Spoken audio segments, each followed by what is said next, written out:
Alright, there we go. Looks like we are up and running. Hello, folks. Sorry for the late stream today. I had some personal stuff to get handled, and it took way longer than I thought it was going to take. Kind of sucks, but what are you going to do, right? So, we're going to continue our Betrayal of Krondor playthrough that we started yesterday. So we left off yesterday. We had just traveled all the way from up here, from Lamut, right up here, all the way down here to Krondor. that was yesterday's exercise. Hey, next, how you doing, man? But last night, so I decided to sit down and read the manual, refresh myself on some of the mechanics, and I realized I could have been leveling up a little smarter, so I went and did some grinding last night, and I've got my melee accuracy way higher on my guys now. I was focusing on like 5-6 skills at once. You should only focus on one at a time. But yeah, so I went and ground. So now when we fight, it won't be the ridiculous mess that it was yesterday. And it should go a little smoother. So without further ado, let's head into Krondor and see what's what. So the path turned. After a few minutes of traveling, the roadbed began to slope towards the sea, leading eventually through a pair of iron gates and into the majestic seat of the principality. Krondor, Locklear said with a sigh that seemed to indicate both relief and concern. Excuse me. Sorry about that. If assassins have been sent against us, it seems a safe bet that they'll be lying in wait for us between here and the palace. What's your guess, Gorath? Do we go in now or not? Sure.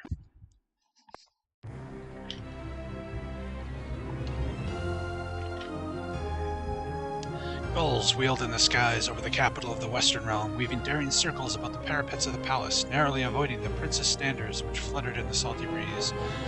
Below, the city folk of Krondor took little notice of the majestic displays. They hurried about their own affairs.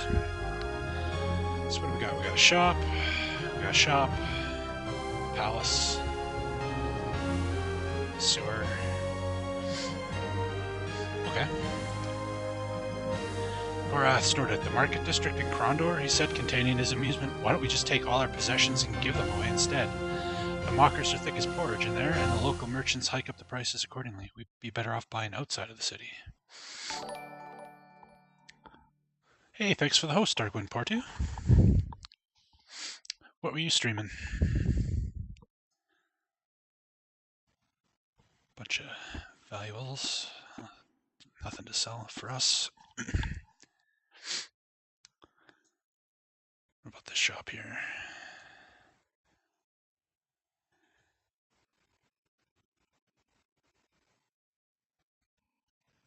Be nice if we could see the full stats in the store, but oh well. What you gonna do? Alright, nothing really to buy. Let's head to the palace. Locklear made a face as he shook the bars. For all the troubles he had been through to get them all alive to Krondor, the locked palace gates simply added insult to injury.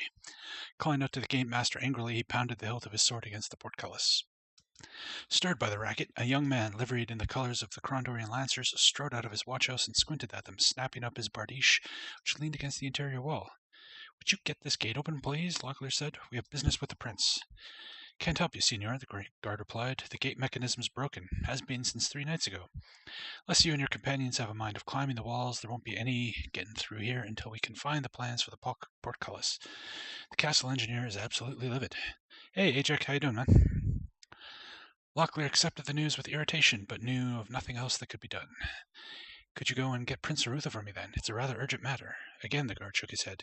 He's meeting with Pug of Stardock and some Serani fellow named Makala. Gave explicit instructions he wasn't to be disturbed unless the castle was burning down around their ears. Could you at least find Senior James? The guard cut him off with a shake of his shaggy head. Been missing for 2 days. No one knows quite where he's off to, but you know how James can be. Doing busy now, but I need a little Twitch time to keep me sane. Doing homework or something? Locklear nodded. All too well. My bump of trouble tells me he's looking for whoever sabotaged the gate. Sabotage? The guard looked puzzled, as if the thought hadn't occurred to him. Why would anybody do that? I'm not sure, but if the thought occurs to me, I can guarantee that it has occurred to Senior James. Resheathing his sword, Locklear bid the guard farewell and motioned for his companions to follow him. I have a feeling that the only way to solve both our problems is by going through the sewers that lead beneath the city, Locklear whispered, hurrying them to the northern gate. There's a secret passage that will lead us into the palace, and I also suspect that we may bump into Senior James down there as well. All right, into the sewers we go. Locklear led the way down. Twice he nearly lost his footing on the treacherous climb, but at last they arrived safely on a precipice of rock just below the northern gate. Too thick to allow determined effort at entry, the door was probably set over the sewer entrance to prevent odors from offending visitors passing through the northern gate. Oh, something here. Was there something hidden in that hole? Money, money, money. Anything else? Nope. Alright. Locklear pulled the door open. Immediately he was overwhelmed by the stench of the sewers, and he looked back at Owen for his advice. It smells awful down here, he said. Are you sure you're ready to go in? Yep. Alright. Sewers. Every game's gotta have a sewer level. It's the law at this point. Let's get some light going here. 48 minutes times cost, There we go. An artificial light dissolved the darkness. Owen shook his head, trying desperately to break his concentration. Blinking rapidly, he let his eyes adjust to the strange artificial light. I'm okay. Let's get going. Let's save our game here.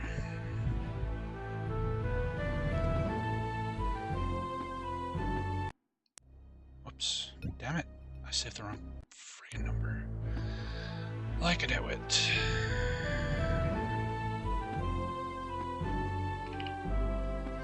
There we go. Okay. Who goes there? Oh. A figure moved in the tunnel. Seemingly having appeared from nowhere, a young boy halted them before they could move any further ahead. This is the limb. Who be you, and what would you in the Thieves' Highway? I be Senior Locklear, and I do whatever I will in the Prince's sewers. If you're half as intelligent as you seem, then I would advise you to step out of our way. Fast with a blade I am. Step any further and I'll do you, I will. The only thing you will do, my young friend, is die an unfortunate death on the point of my sword. I used to spar with Jimmy the Hand, and I'm a faster blade than he. Do you still wish to cross me?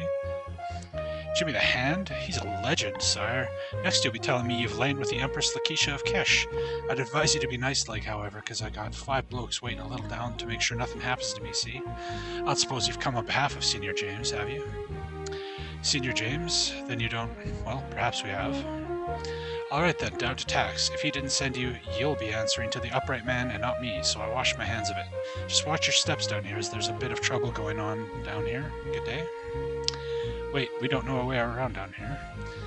I look like a bloody page to you? I've got affairs of me own. What's I got to do? Just answer a few questions? Right then, so long as you don't ask me anything what might get me in hots with the Nightmaster. What you want to know? You wouldn't happen to have an extra set of picklocks laid about, would you? Could be, I would. That would depend on what you have to offer me now, wouldn't it? How about a royal pardon the next time you end up in the hands of the city guard? Oh, that'd be very nice. How about the Prince's Palace while you're out about it? I'd have to be a cockle-headed and 3 pence short to buy in on a fib, what like you just told. No quicker than you're out in the highway, you'd have forgotten it in a mocker minute. You'll have to do better. How about gold? That's the language, 25 gold sovereigns. Now we got lots of lockpicks. Given my options, I choose to leave it. I could buy a set of picklocks and a week's rations for that price. You'll never be a success as a merchant with prices like that. Not my ambition. I much prefer it down here if it's all the same to you. I'll be off now as I've got business with the upright man. You'll have to come and tell me some more of your fables about Jimmy the Hand. Perhaps we will. Thanks for your help. So Jimmy the Hand, if you haven't read the books, was a thief who ended up becoming a page of the Prince of the Kingdom. He's one of like the main heroes of the books.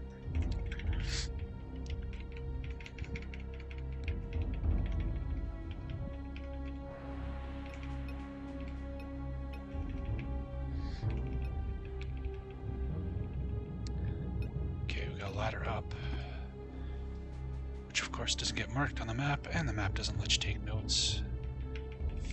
Fantastic.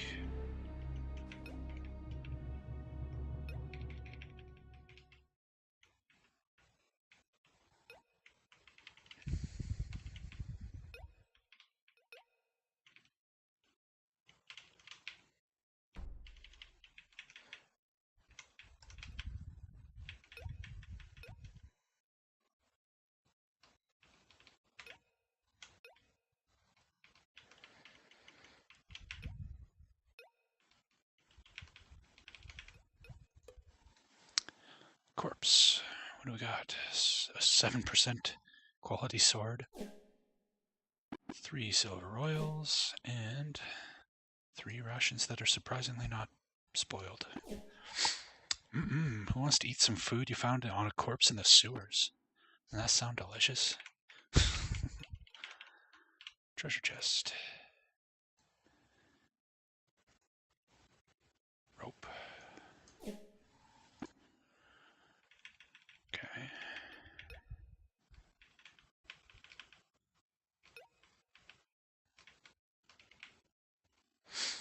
They were not alone. Their opponents seemed completely prepared for an attack, making Owen wonder if there were reinforcements nearby. In any event, judging by their posturing, he guessed they were well trained.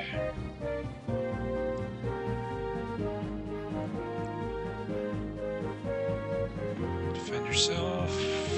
Get him. Nice. Look, I can hit people now.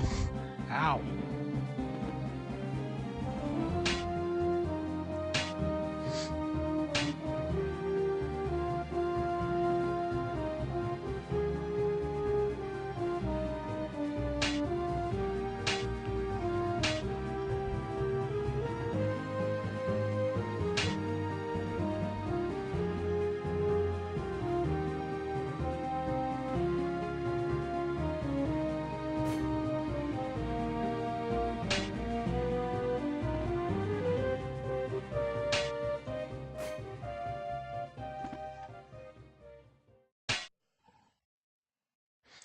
There we go. Gorath's strength went up. Nice. What do we got here? Gem, repair hammer, sword, and 87% quality armor. That's pretty good. Herbal packs, 7 gold, some food. Always welcome food.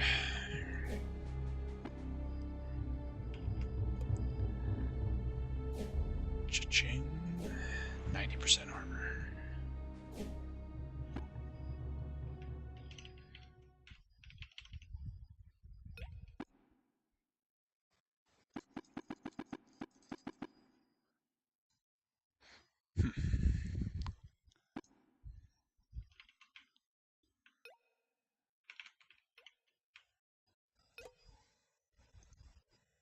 More ropes. What's with all the rope? Someone whistled. Turning around, Locklear felt a stone sink in his gullet, fearing that they'd left themselves open to attack by yet another band of Nighthawks. To his great surprise, however, a familiar friend stepped from the shadows. That is Jimmy the Hand. Speak of the devil. By the 12 gods, Locklear, your hair! It's just like you, Jimmy. I haven't seen you in 7 months. Then I rescue you from a band of Nighthawks, and the first thing you want to talk about is my bloody change of hair color? What's going on around here? The front gate is smashed, and there are Nighthawks loose in the sewers. Not Nighthawks. Imposters. Someone has been trying to convince Prince Arutha that the Guild of Death has re-established operations here in Krondor, and is using the sewers as their hideout, hoping that the Lancers will come down and clean out the place. In doing so, I think whoever is running this game hopes that the Lancers will root out the mockers while they're at it. What, take out the Guild of Thieves? Doesn't seem likely from all the things you've told me from your days as a mocker. More to the point, we know now a few of the Nighthawks escaped to Romney when we smashed them up after that affair with Prince Anita. They certainly won't dare tread Krondor's streets for a while yet. I'd been tracking around down here trying to find out more when I ran into those fellows. So why have you come back so soon to Krondor, Locky? I thought you were going to be gone another 4 months or so. I've got bad news from the Northlands. Looks like the Dark Brothers are stirring again. They raised Mermandimus's battle standards over Sargoth, and there's a Mordell army gathering to attack the kingdom. This Mordell used to be one of their clan chieftains, something of a hero during the Rift War, against the Serani too. I thought Prince Arutha would be interested in talking to him. I don't like this, Locky. The Mordell stirring again in the north and someone mimicking the Guild of Death. My bump of trouble says that things are going to get far worse before they get better. I assume since you're down here that you're trying to get into the palace the way I showed you a few years ago? Yes, I was thinking I would have to pry off the grate somehow, but if you have the key, it would save me a great deal of trouble. Still on me. It's all yours. I can find my own way into the palace. I'm going to creep around a while longer down here and see if I can unravel this particular mystery. Suit yourself. I, for one, am anxious to get out of this hole. Come and get me for breakfast tomorrow after I've spoken to Prince Arutha.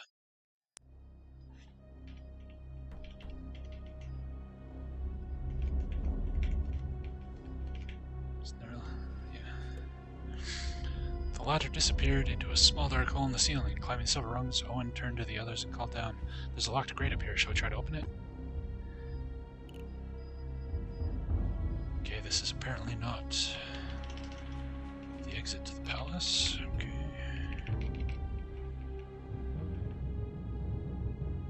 A pit yawned before them. Careful not to edge too close and fall in, Locklear shook his head. "The only way we're getting across that is to swing across it," he said.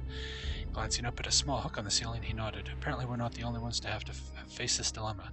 I think I could attach a rope up there. Shall we try to swing across?" Sure. Whee! Well, that was pointless.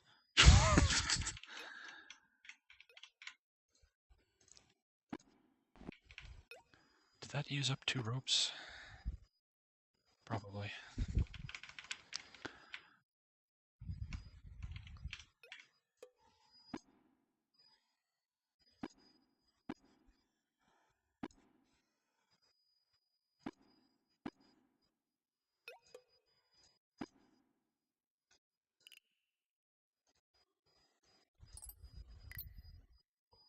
Nope. Whatever's up there, we aren't finding out, apparently. Is that something on the ground? No? Just a weird floor texture? Okay.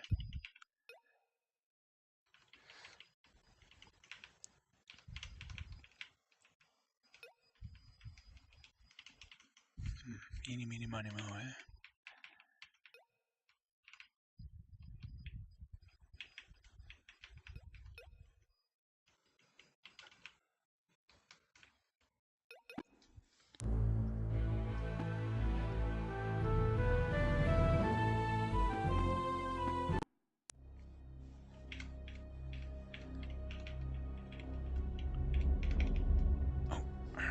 Light spell's wearing off here.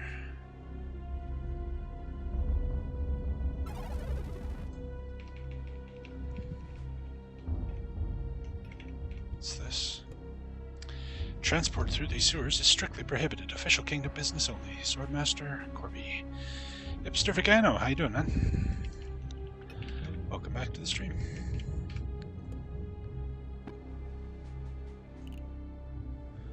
Nope, it's not this one either.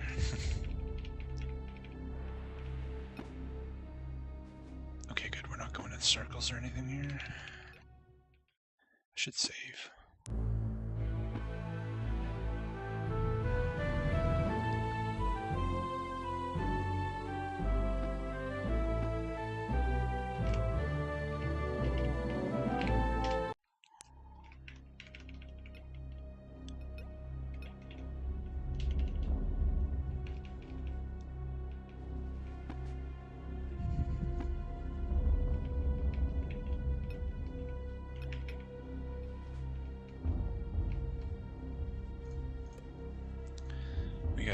Ad here.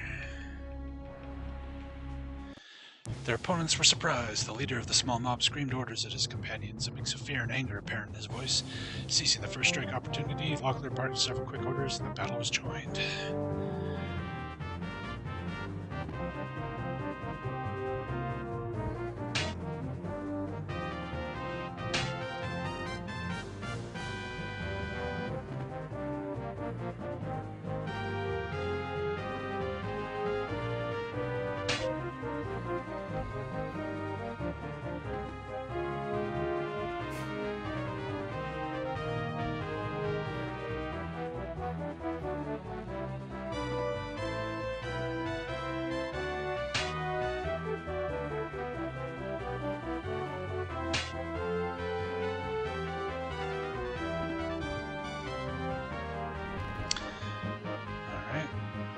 Let's do a little bit of healing for Gorath here.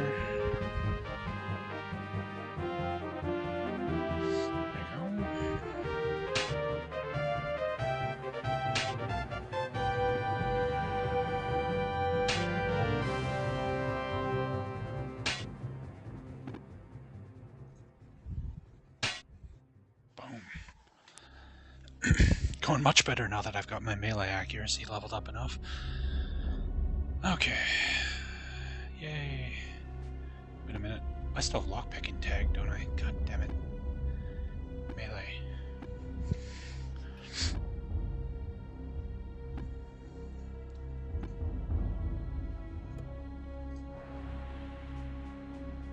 True Sight T.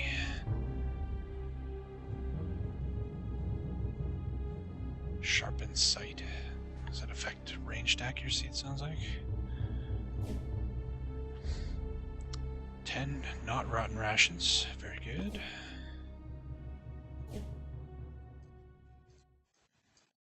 Really? Here, get rid of this busted up armor. Take that one. There would be a third corpse. There he is. Flame root oil.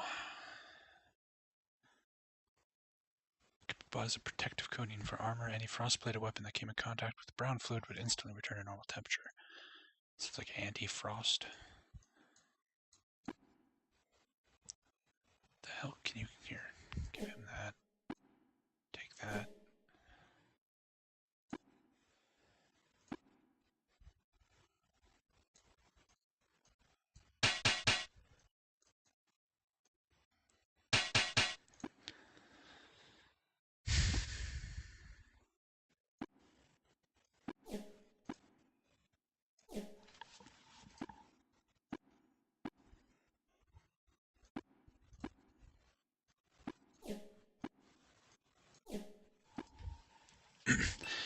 Great choice of game. One of the best RPGs of the early 90s up there. Yeah, up right up there with some of the Ultimas. I agree completely. It's a great game.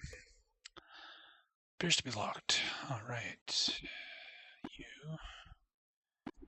Lockpicking.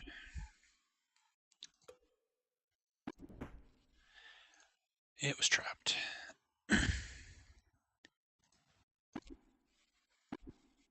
It was severely trapped. Well, fuck.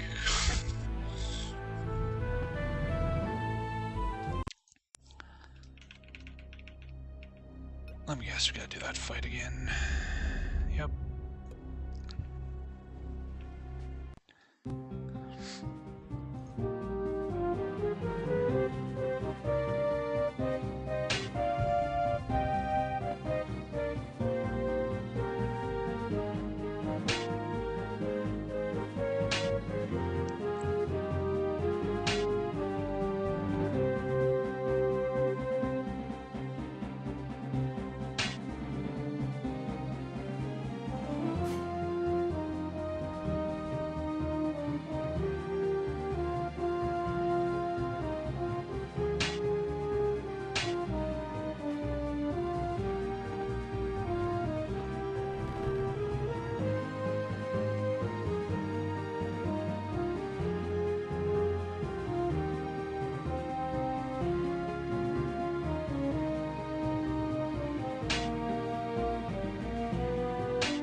Bam.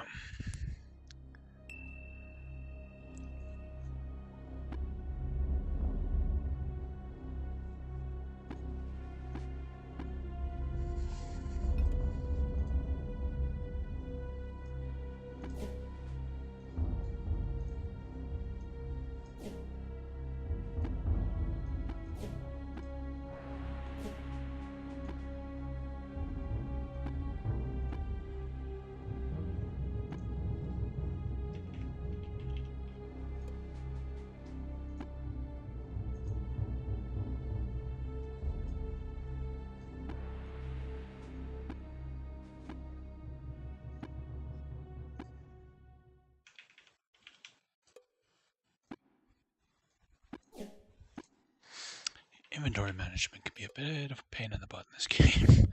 Not gonna lie. Where's the third corpse? No. This one? No. There it is.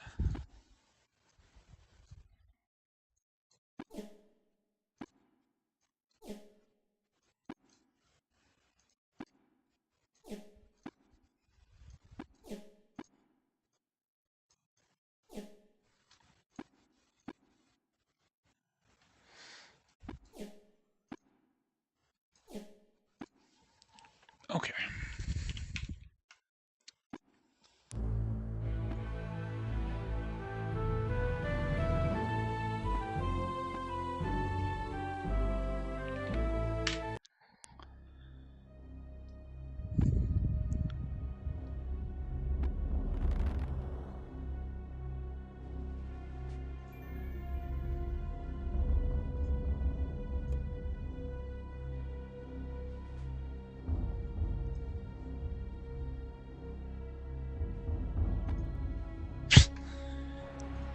Right. We're not very good at disarming traps. Guess we're going to leave this chest alone for now. In the meantime, is this the ladder we're looking for? Nope.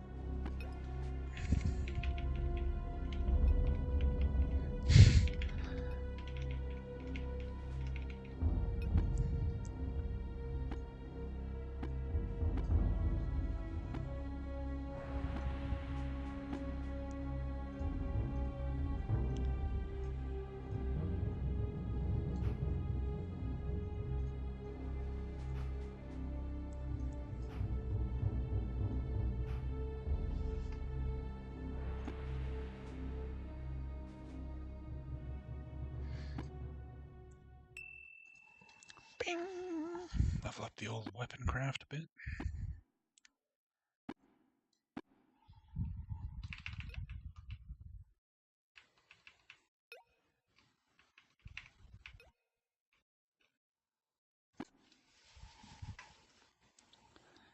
Sewers are pretty big.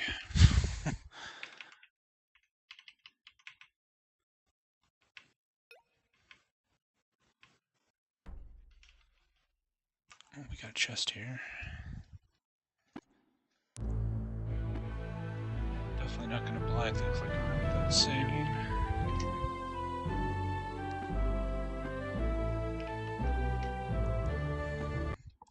This 20 save limit is kind of a pain in the ass. Yay, it didn't explode. A couple of seashells, which just sell for money.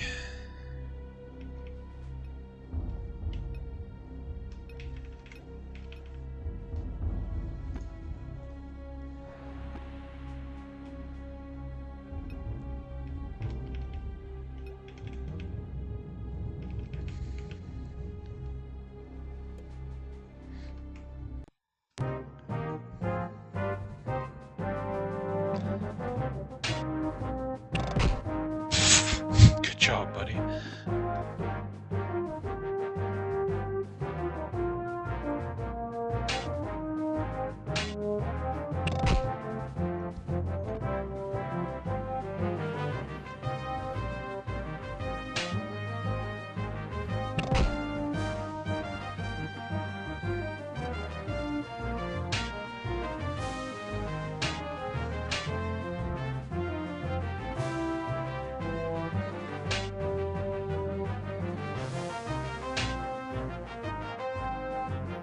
Oops, I didn't mean to melee with him. Oh well. Get the hell out of there.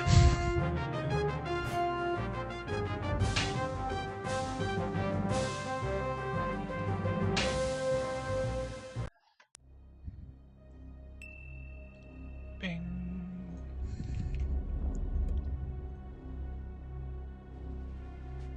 Peasant's key.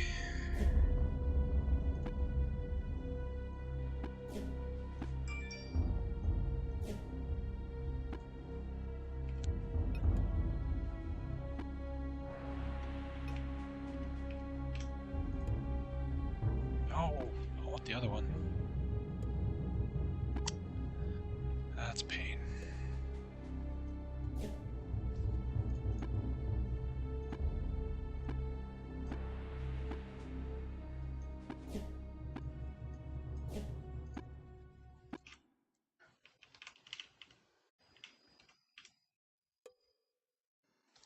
what's this? Dragonstone. As if some magic within the azure stone was awakened by Locklear's touch, dark fluid began to spill through a crack in the artifact's mottled surface and down the length of his arm. Where droplets contacted cloth, they shied, but touched to smooth metal and it infused itself and disappeared. Huh. Okay.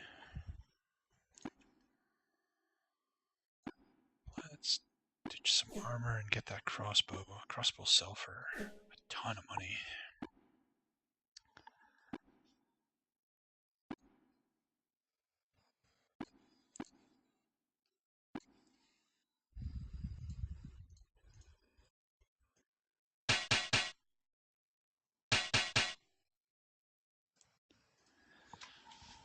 Why can't I stack these things? So stupid. Anyway.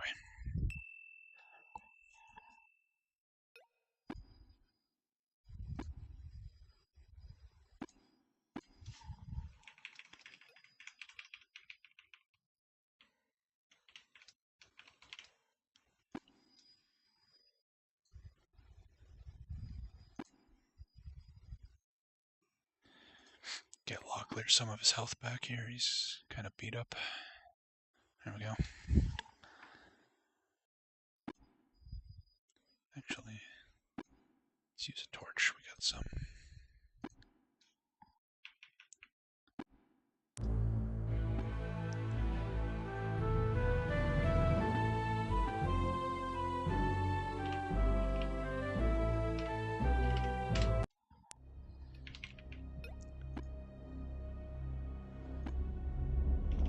Turned around. We want to go this way. Oh, hello. Treasure chest. Well, we just saved, so yeah.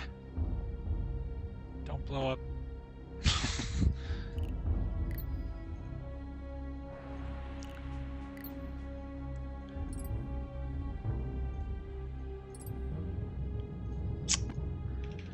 Boo. Once again, I wish we could make map notes. Because I'll never remember that.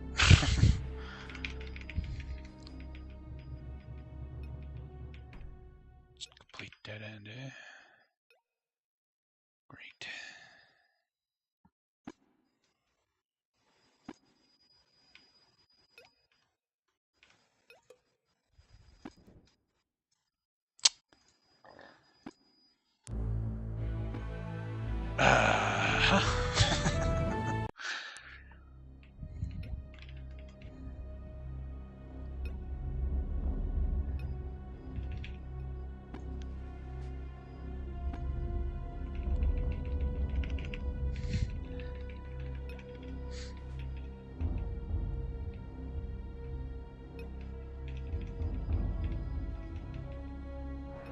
There's corpses here. I take it we've been in this room before. We have. Impossible, yeah. Yeah, unfortunately, Locklear's not much of a lockpicker. We haven't had anything we can really practice on easily. Hello. Is this the exit? This is where we started, isn't it? Well, shit. We haven't gone north yet.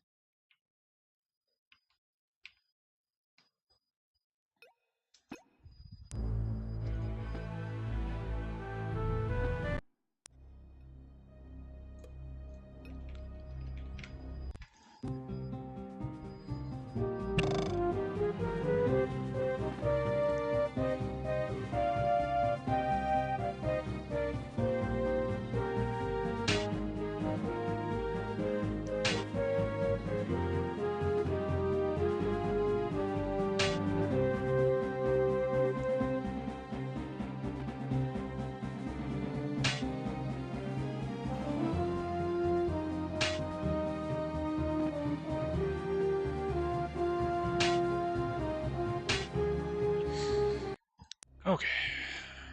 See how much easier the combat is when you actually like level up properly? Yesterday was such a mess. Can we toss? I want that crossbow.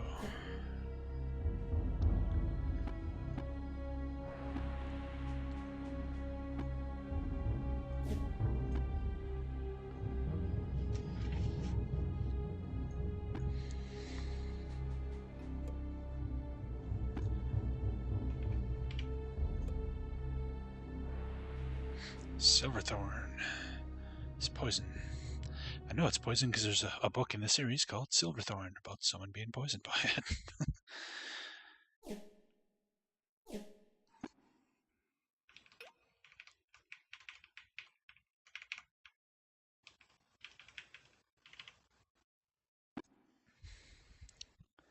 So we haven't been either way, though this looks like it's probably...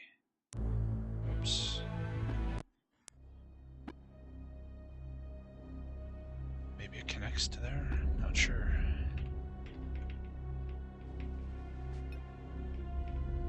Down? We're trying to go up, though. Really? Huh. Screw it. They descended the stairwell. Halfway down its spiral, they discovered a heavy iron door, which prevented them from moving any further downward. Looks like it's rusted shut, Locklear said, examining the reddish rust, which caked the lock, no going further for the time being. Disheartened, he led the way back up to the mouth of the stairwell. Alright.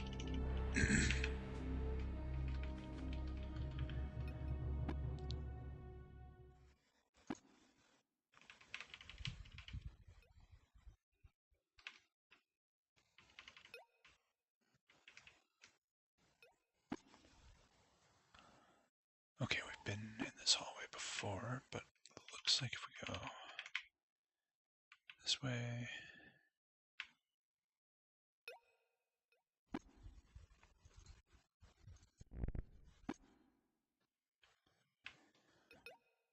This looks new. Swing across. Whee!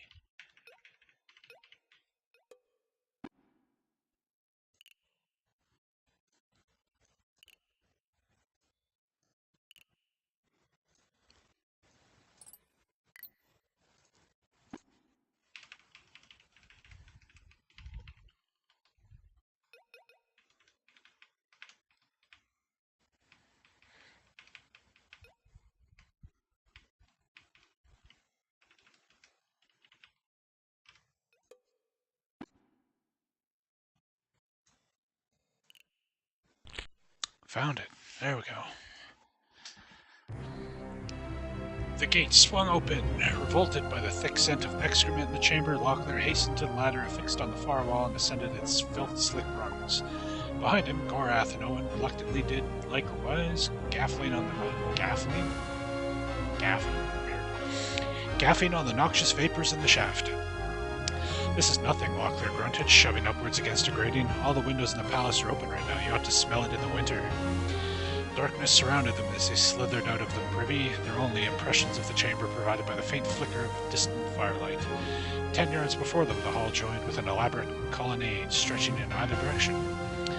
Somehow I hadn't pictured my first visit to Krondor like this, Owen sighed, falling blindly into step behind Gorath and the senior. What, you didn't like the romantic tour? Locklear chuckled. Not many people get to see that way into the palace. Drawing up short, Locklear's features brightened as he observed a pair of approaching figures lost in conversation. Self-conscious of his bedraggled condition, he straightened his uniform and cleared his throat with a stentorian air. Greetings, Prince Arutha and Master Magician Pug.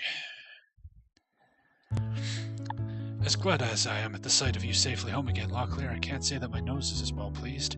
I thought we had broken you and Senior James of clambering round in the sewers. You know the way of old habits, Highness. We encountered a bit of trouble with the gates, and so I chose a more expedient, though somewhat more disagreeable path. Came to a happy end, however. James told us to send word that he is well, and he would see you in the morning. Incurable Sir-Rats, the both of you. I shall have to order that each of you be accompanied by a score of washing maidens to keep you presentable enough for court. Welcome home, Lockie. Thank you. As happy as I am to be here, I'm afraid I come with bad news from the Northlands. I expected as much, with the false Nighthawks prowling my streets above, and below it can only mean the Mordell are up to their old mischief. What do you know? Motioning to Gorath, Locklear introduced the former Mordell chieftain with a wave. Slowly, Gorath lowered his hood. The gasps and startled reactions of those crowding the hall helped mask the stealthy entrance of a second Mordell in the chamber, this one armed with a longbow. Assassin, get down!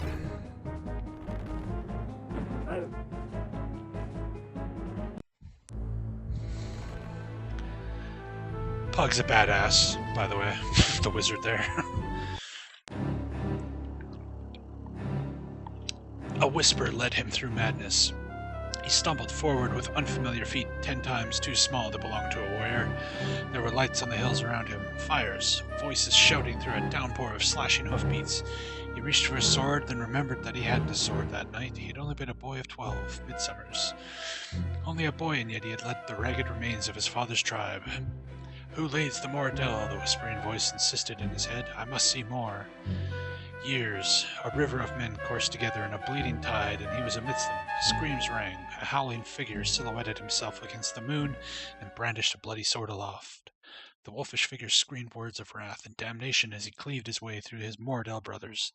He was Delican, former general of Mermandamus, leader of the unified tribes of the Northlands, and he was the enemy. Gorath! The memory detonated into a million fading thoughts, each fleeing after the faint echoes of a weak whisper. Before him now there was a new image, the face of a fair young girl whose pale blue eyes watched him with weary interest. There were others too, all seated like himself around a polished council table, all studying, all dissecting, and Gorath was the object of their scrutiny. I cannot find the truth, my prince, the tired girl whispered, finally quietly. His mind is chaotic. I find images, but I cannot hold them long enough to understand. Narrowing his dark eyes, Prince Arutha glared at Gorath. He hides his thoughts? Gorath is Moradel, Pug quickly interceded for his exhausted daughter. Even with Gamina's exceptional talent for sensing thoughts, his mind may have many innate psychic defenses. I may need to send for one of my more advanced students. No need to disturb studies, Master Magician Pug. The Moradel speaks truly. Council members exchanged surprised glances, then turned their attention to the aged magician seated next to Pug.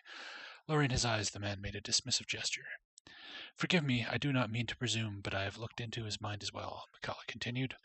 War in the kingdom would have many wide-ranging effects, not the least of which could lead to a disruption of trade between our two worlds. My Emperor of Saranwani would be most displeased if our rift-making secrets were seized by barbarians in warfare. Sorry about that, excuse me. Gorath glowered at the surrounding magician. Trading agreements notwithstanding, the Mordell watch your borders. Nighthawks spy on your imperial cousins, and before the snows there shall be an army come to the kingdom. Heed my words, Prince of Krondor, you must prepare your troops. Anger flashed in the thunderheads of Arutha's eyes as he rose to his feet. What I must or must not do will not be dictated by a dissident Mordell. If not for Locklear's good faith in you, I would have had your head staked on a pole and paraded up and down the low quarters of Krondor once I saw you. I've been tolerant while I listened to your vague speculations based on incidental half-heard conversations, but how am I to believe what you say? What evidence have you laid before this council to prove that what Delican intends to do? What evidence? I bear the humiliation of betraying my vow as a Mordell and the indignity of surrendering to a sworn enemy. Why betray Delican to the kingdom of the Isles? Of what benefit to you is it to snare him? He is leader in name only. However bitter a draught Delican may be for your kith and kin to drink, magician, his rule is a black poison in the gullets of me and mine. Already he enslaves my cousins and rapes the land. Bloody his nose, Prince of Krondor, blunt his swords, and the unified tribes will cast him down in wrath. Let him cross your northern border, however, and 10 other clans will join their strength to his, and the legacy of Mermandamus will be but a spark next to his glory. Where would you have me send my troops, if indeed he intends to strike against one of our northernmost possessions? Which castle shall I garrison? Which castle shall I garrison for the attack? High Castle, Iron Pass, North Warden? If I am to fight a war by my teeth, tell me where you would have me fight it. Would that I could tell you. Delican holds in good confidence only a handful of cowering dogs, and among them only a few are privy to his war plans. His private councils are restricted to choice individuals. His advisors Nerib and Nego, his mistress Leolan, his son Morolf, and the Nighthawks. He keeps foul company, that leader of yours. Your Highness, if you give me leave, I believe I can find the evidence of Delican's intent. I'll need someone to accompany me to Romney, and supplies for my journey, and a small parcel of gold. Romney? What do you think you can find in a provincial river town in the heart of the kingdom? I aim to catch a bird in flight. Of late, Delican has emptied a good deal of his treasury to revive the service of the Nighthawks. In exchange, he has demanded tactical information about kingdom holdings. He's turned the Guild of Assassins into a guild of spies. Only for a time, although the payments have been left in various hidden locales, the messengers were always sent to a rendezvous in Romney. If I go there, I may be able to intercept information concerning a forthcoming attack. Would such evidence suffice? Perhaps. Damn me, but I don't trust you, Gorath. How do I know that this isn't a plot of yours? We can weigh the evidence to our heart's content, and your cousins could be slitting the throats of my serfs as we sit dawdling. Go to Romney, but you will provide for yourself. If this is part of some secret Mordell scheme, I'll not look the fool before the world. Pug, unroll the map for me. Hold on, I'm going to need some water for this. This is really long. Okay. The scroll smelled of dust. Scrawled in chicken scratches and spider tracks, tiny lines staggered across the moth-eaten paper, indicating the paths that were the major roads within the kingdom. Pointer in hand, Arutha bent over the map and pointed to a large black dot. We are here in Krondor. At dawn tomorrow you will leave through the main gate and rendezvous with your escort, Senior James. I know you might have preferred Locklear's company, but he has business elsewhere. You will head to Romney, providing one of Delican's assassins doesn't slit your throat first. You should reach the Ursine Ford within the month. In Romney you will join a special detachment of King Liam's soldiers staying at the Black Sheep Tavern. They may be of service to you. Nodding, Gorath took in Arutha's advice, listening studiously as the prince reviewed the details. If you find the evidence, I will act only when James has conveyed the information to me. Is that clear? Only when I receive James's word. Until then, I wait. Understood, Gorath replied. Good, Arutha replied, slapping the surface of the table with his palm. Looking around the council chamber, he noted the wearied expressions of all who sat around the map. Why don't you let Gamina and Makala show you around Krondor? I have a few things I need to consider alone. Reading the offer as a polite dismissal, the worn council members began to file out the door, most glad to be on their feet again following the grueling session. As Pug passed by, however, Arutha snagged his sleeve and drew him back to the table. If you don't mind, I would have your counsel, Cousin Pug. Certainly, Pug replied, resuming his seat. I am all attention. As I see it, Delican could have only two potential targets for attack into the kingdom, High Castle and North Warden. His fortress at Sargoth is 300 miles to the north, and I doubt he has the resources to defend a line that long. So an attack at North Warden seems likely. Leaving High Castle, which is a viable alternative, but neither target seems to have an obvious goal. I know you are no field strategist, and you hate to become involved in state matters, but I should like you to delay your return to your home at Stardock for a while. I feel ill at ease. You're not alone in that. I too have sensed something unusual in the air, but I won't ascribe it to anything as dire as magic. More likely we suffer from bad soup. Feelings aside, I will call up the militia reserves from Malik's Cross, Dartmoor, and Layton, and join them to a detachment of Krondorian lancers just outside the Dimwood.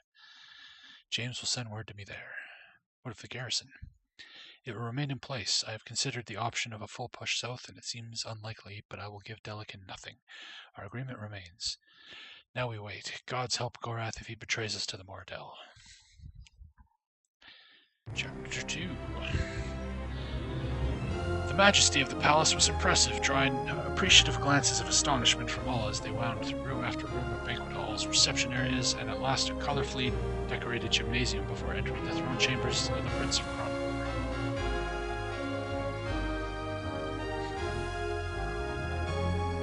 I am glad to see you safe again in Krondor. Katala, pleasure to see you again, James. Mine is the greater pleasure, my lady. Is Pug about? You've just missed him. He and Makala went off to discuss magic someplace, and if I know my husband, that means I won't see him for a few days. Even on holiday, he can't seem to take his mind away from the art for long. The girl scared you. In many ways, he and Prince are much alike. Where is Arutha anyway? Out with his twins and the Princess Anita. It seems your famed luck is running thin today. Quite the contrary, for I still have your company, if I may have a moment. As much time as you need, what may I do for you? Let's ask about Gamina. So when do I get to meet this stunning daughter of yours? I've heard quite a bit about Gamina, but I've been too busy to make the time to meet her. I imagine you will see her as soon as I do. She's more than likely trailing Pug and Makala about the palace. Any opportunity to hear her father discuss magic, and she's immediately at his side. Then too, maybe she's hiding away from Arutha's twins. She's not quite interested in boys yet. Magic supplies. I know that quite a few of the artificers in Stardock have begun exporting their goods from the Academy. Are there any good places to buy magical items near here? The most notable one that's close is a little place called Stardock Annex at the Abbey of Ishap at Sarth. Officially, they have no ties with the Academy, but there's not much we can do to keep them from using the name. There's also a fellow by the name of Dabe who buys from us, but he lives a long distance from here, out north of Romney, if I recall. Goodbye.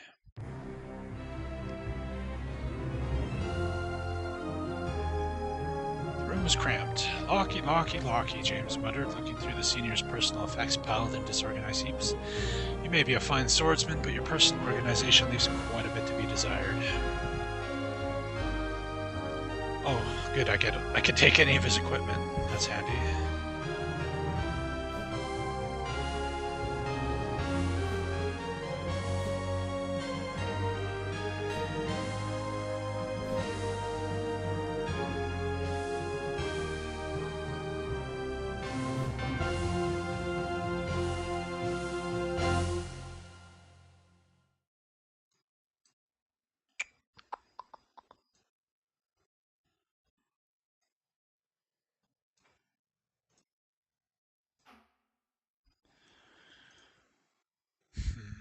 Well, you don't need crossbow bolts.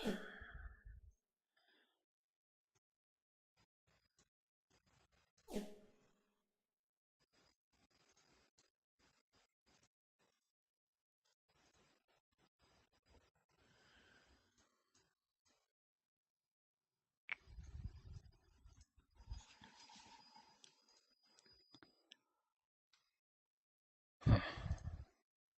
Guess we will... No, I definitely want the... Will they stack? With his? Couple of them will.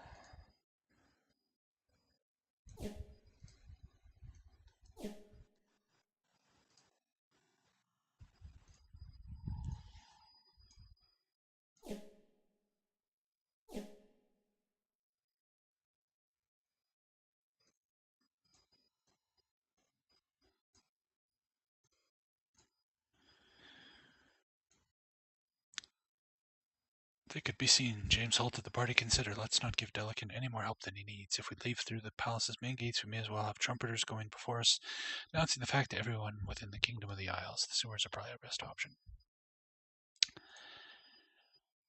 Alright.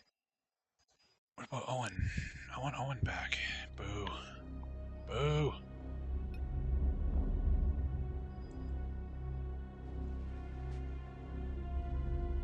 Oh man, your accuracy sucks ass. You're good at lockpicking though.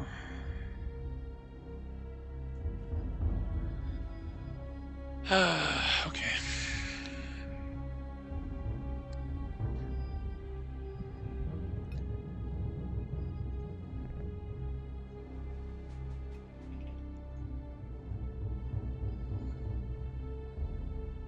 So we need to get like all the way down there. Let's save our game so we don't have to go through all those dialogues again.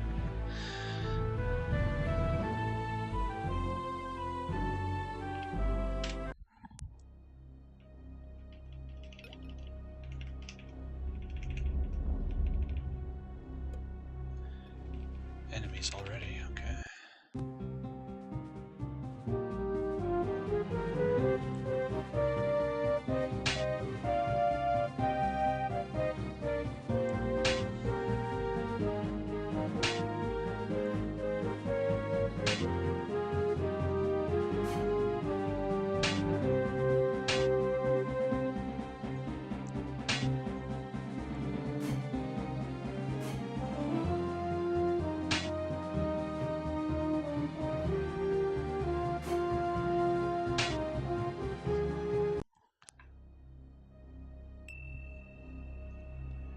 Gorath's. How about Jimmy's? Because Jimmy's is so bad.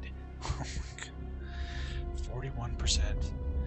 Oh, I guess I can give you guys the description of Jimmy the Hand here. Once known as Jimmy the Hand, Senior James is the son of the Upright Man, the leader of the Thieves Guild in Krondor, though James is not aware of his true heritage.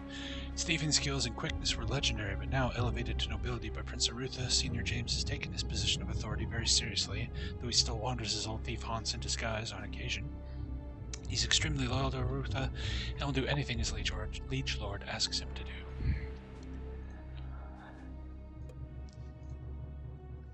Nothing there, since our inventory is full. Cash, always take cash. Spoiled rations, no thank you. I'm going the wrong way. I might still be able to get there from here. I assume this all connects. Okay, let's go west.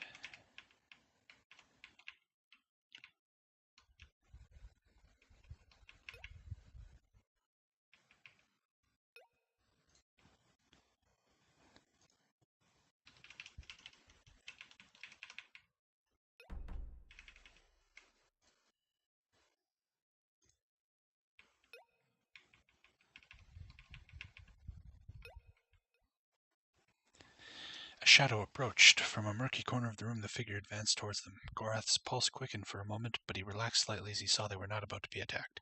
Hey, Jackster, how you doing? Hey, it's Owen. Apparently he decided to hang out in the sewers. Took you too long enough. I was beginning to think the mockers had you bagged up again. Senior James, is everything all right? Squire, suppose I ignore the fact that this trip is a state secret to which you are not supposed to be privy, and that we are hurrying out of the sewers instead of leaving by the main gate at the proper time. How did you find out we were coming?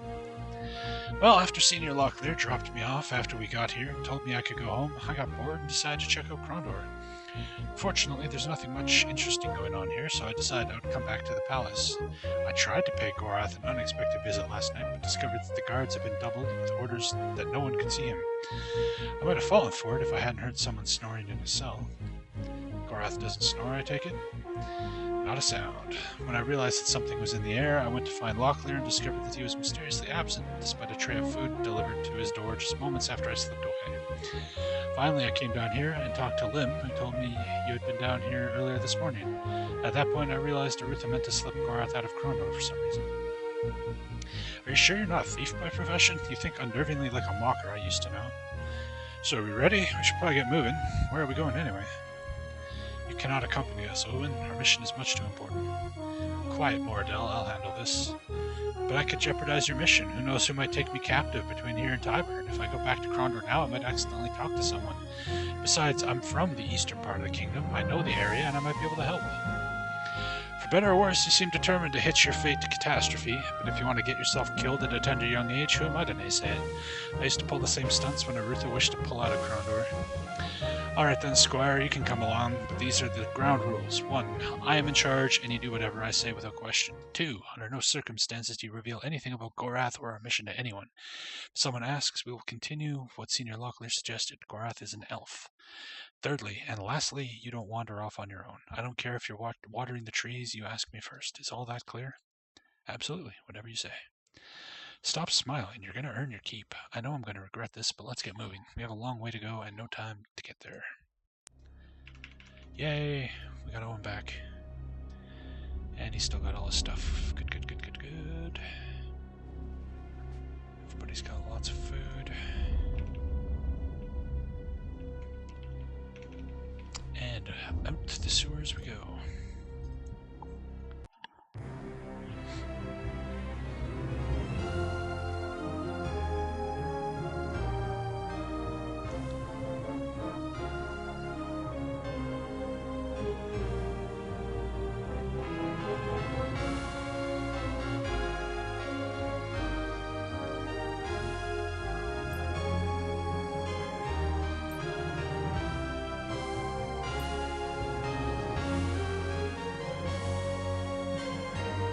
Nice, 56 gold.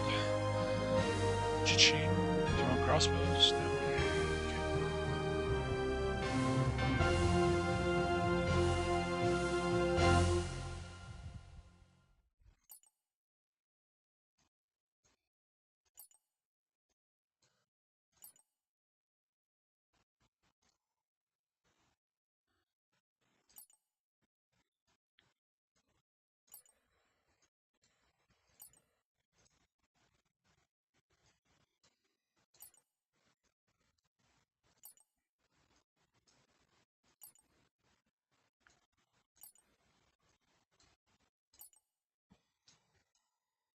Alright, made a nice chunk of change there. Away we go. So, let's have a look at the world map here. We are trying to get to Romney, over here. It's not too bad a trip, it doesn't look like. Can either go up here through Sethanon, or we can go through Malik's Cross. Or we could just loop and check out everywhere. Be thorough. Not a terrible idea either. Either way. Save the game.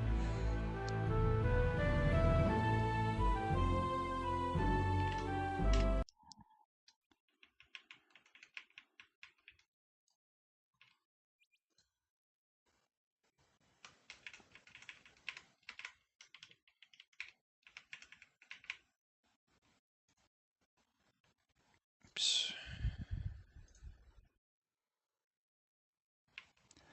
The road led east. Halting for a moment to ponder his options, James stared off in the direction of the kingdom's populated heartland. We'll pass through Malik's Cross or Sethanon if we head this way. Think that's the best idea? Sure. The landscape flattened. Slowly the hills and trees began to thin, for more sparse in the grassy midlands of the kingdom. Where did this put us? Okay, so you just skip all this and go straight to Dartmoor. Okay. Let's check out Dartmoor.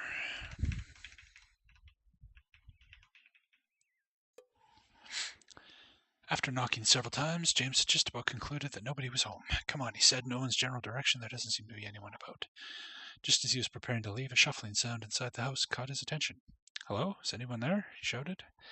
For several more seconds he heard nothing but silence, and again he was about to leave. This time a hoarse whisper stopped his exit, though he couldn't make out what the voice on the other side of the door was saying. You'll have to speak a little louder. We're just passing through, but we would like to talk to you, James said. Come back when the sun is no longer in the sky, croaked the voice, and I will tell you about the Sulky. Hissing emphasis was placed on the last word. James tried to get some further information, but he was greeted with naught but silence. Come on, he said, let's get going. Okay. A middle-aged woman met James at the door. Good day to you, he began. The sentence hung unfinished in the air. Come in. My, aren't you fellows handsome? My name is Elizabeth. Are you married? My sister Caroline is a lovely young girl, and I think she would be just perfect for you. Would you like to meet her? Well, never mind that for now. Come in, come in. As the woman dragged them into the house, Owen marveled at the way she seemed to be able to talk without ever taking a breath. My husband would agree if he was here, but he works at the Mercantile, you know, the store just down the road. Does pretty well for himself. That's why we have this house, too. He had this house built just for me. Can you imagine? I used to help him at the shop, but now he insists I stay here all day long. Isn't he just the sweetest man? After several more minutes that felt like hours, James excused himself politely, and they headed for the door. The woman called after them as they left, but they pretended not to hear. Lovely.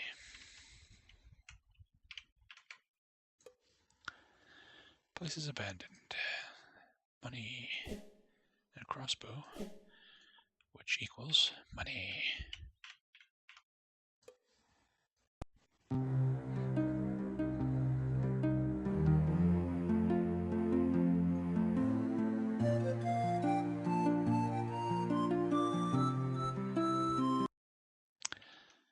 Not much of interest there.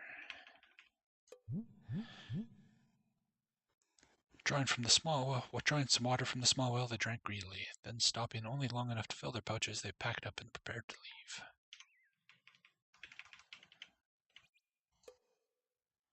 Another abandoned house. Shovels. Lockpicks.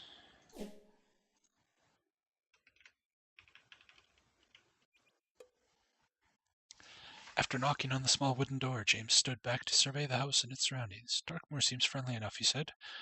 The door swung open, and his attention shifted to a smallish woman who greeted him with a hug. Oh, my, aren't you a dear? My name is Caroline. What's your name? Before James had a chance to answer, she ushered them all into the house. Inside, amidst a collection of knickknacks and odds and ends, no doubt collected over 3/4 of a lifetime, they introduced themselves. They talked for several minutes as she refilled their water pouches with a pitcher sitting on a small wooden table in the corner. Have you seen the crazy old hen that lives down the road? She queried breathlessly. Only comes out at night. My sister Elizabeth thinks she's a witch or something. I just think she's crazy. Can't really blame her. Her husband and son were both killed by evil spirits. That's what they say. Their pouches full, they managed to work their way to the door. The woman was still talking as she closed the door behind them.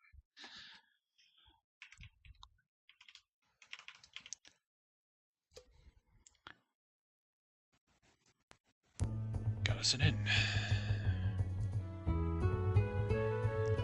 Alright, hold on. Owen, it's time to dazzle us with your musical skills.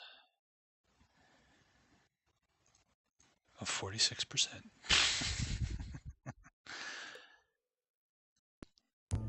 Alright, break it down.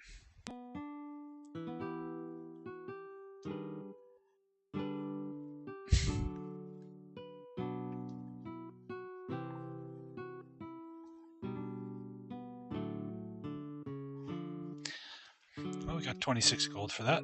Terrible performance. Thanks, Owen. What do you gotta say? The man accepted their company. Owen chatted idly with the rough-looking fellow as James looked on, making certain that in his ebullient mood the magician didn't slip and give away the true purpose of their travels. So where are you headed, the man asked, describing a large arc with his ale cup. Any place interesting? Actually, we're not headed in any specific direction, James intervened. We're wandering, looking for an employer, treasure to watch, caravan to guard. The man snickered. Or a caravan to steal from, eh? Freebooters, then. Well, there's not much going on in the kingdom these days, not in the west. The prince has seen to it that his roads are safe and his vassals happy. For the likes of us, he's taken all the fun out of life. You're not the first to say so.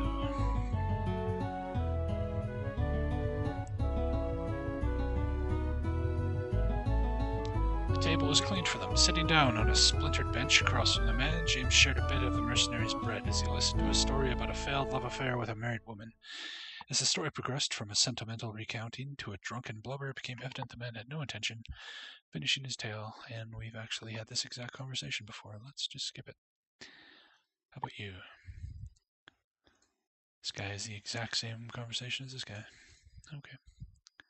Innkeeper. Do you want to spend the night?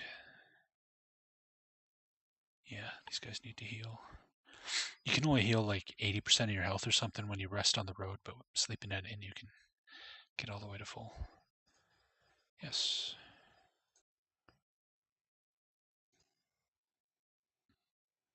Good enough.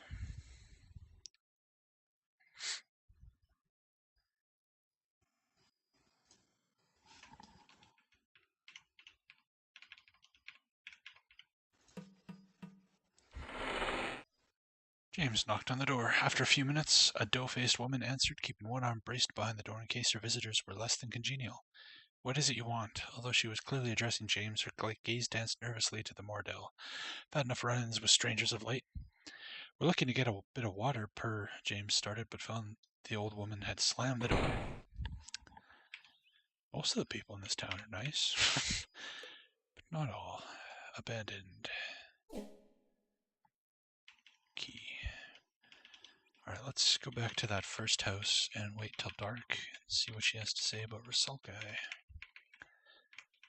I vaguely remember the word Sulky from the books, but I don't remember what they are. I think they're some kind of undead something. Wait until it's dark. The moon hung in the cloudy sky like a pale lantern. Come in, said a gruff voice. They opened the door to the small dwelling and walked into a room lit by close to 100 candles. Shadows danced crazily on the walls, a sight so distracting it took James several moments before he noticed the strange old woman sitting cross-legged on the floor. No words were exchanged as they walked across the room and sat on the floor in front of her. I shall speak of the Rusalka. As the woman spoke, she began to rock gently back and forth, her gravelly voice taking on a song-like quality. Innocence lost, spring blossoms robbed of carnal bliss, the goddess of death, their first kiss. Candlelight flashed in the wetness of her eyes as she continued. They will shrink away from her touch, they hate her so. Find the magic touch, or you too may feel her icy kiss. The woman's head dropped to her lap, and James got up to leave. He started to speak, but thought better of it. They left the house as quietly as possible. Okay, I have no idea what that meant. Don't know what they are in this, but if I recall correctly, they're sort of like mermaids or sirens. Okay. They could be. It's been a long time since I read the books. I remember the word Rusalka from the books, but I don't recall what they are in this particular universe anyway. But yeah, they might have been sirens. Alright, we got daylight, off we go.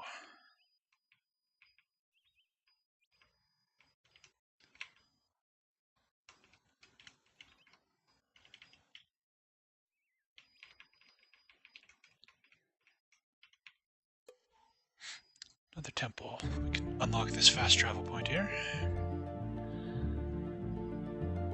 Yeah. So we can go here, and now here. Whoa? What whoa? What's the whoa?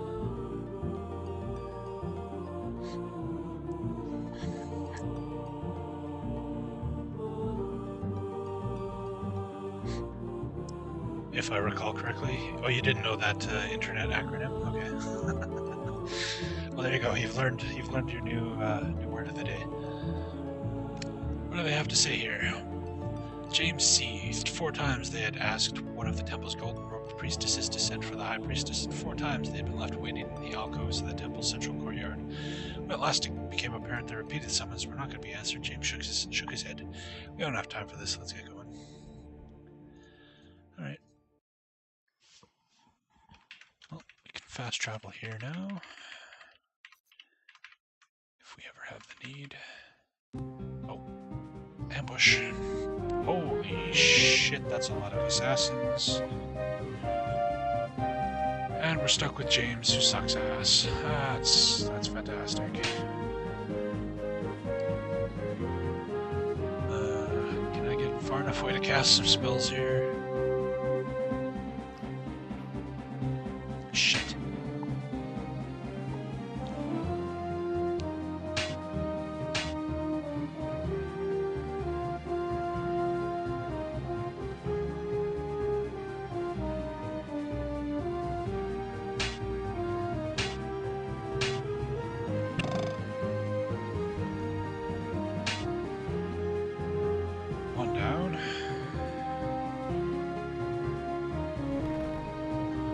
Spare thy eyes. Let's blind some of these guys. Let's blind you.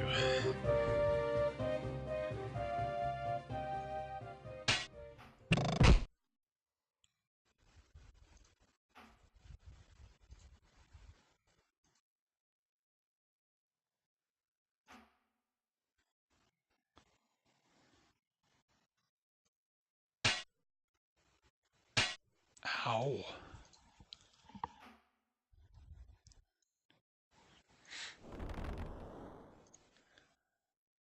Throw some healing Gorath's way here.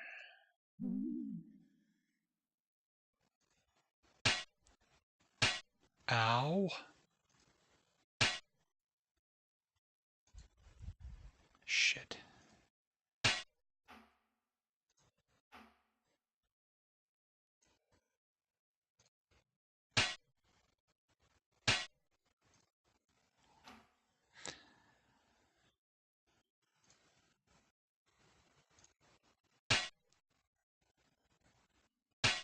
Would you stop hitting him? Fuck.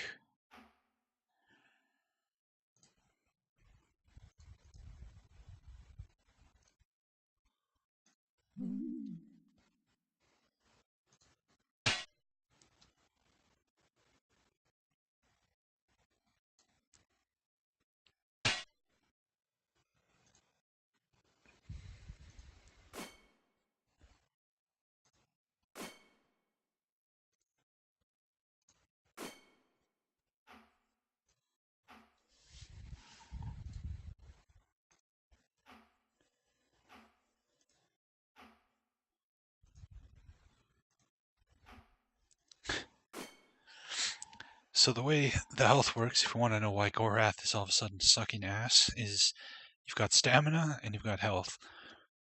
When you take stamina damage, nothing bad happens to you, you're fine. But when you run out of stamina, you start taking health damage.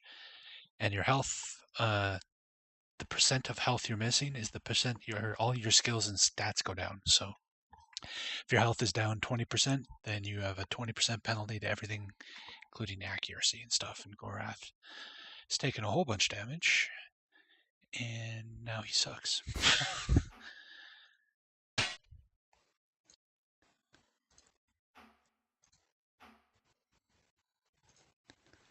And this music looping is starting to get old. I might switch to the MIDI music, which, while it doesn't sound as good, at least it loops correctly. Can't even catch up to him. Kill him!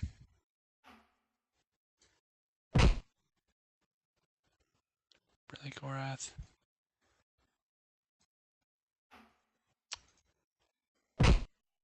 Why is Owen the only one who can hit this guy?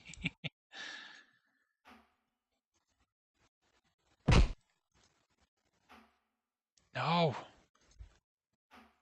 I want your loot. Die! Yes! Okay.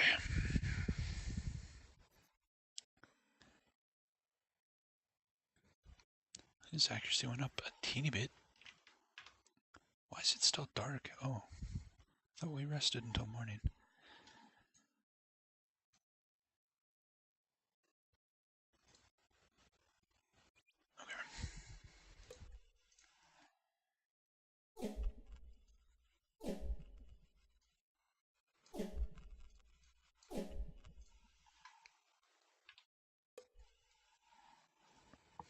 Silverthorn anti-venom.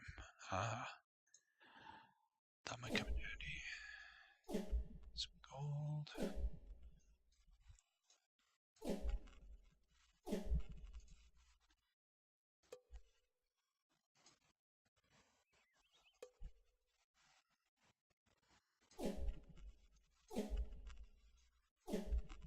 Ooh, that's a fancy looking sword. A goblin sticker. 15. 10.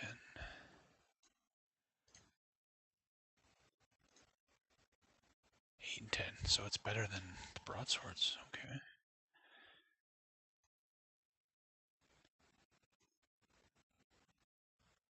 Way better than this. Okay. Well.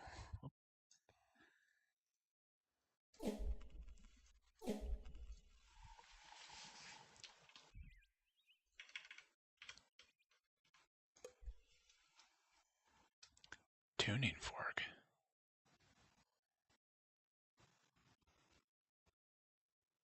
It's used to tune instruments. Sure.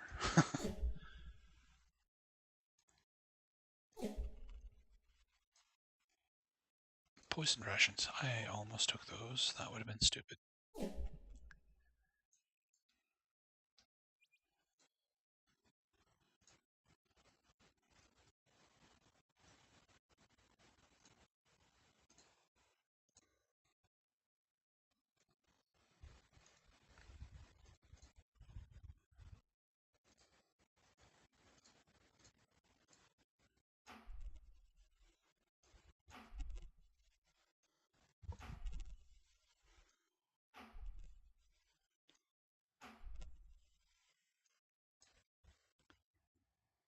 There we go.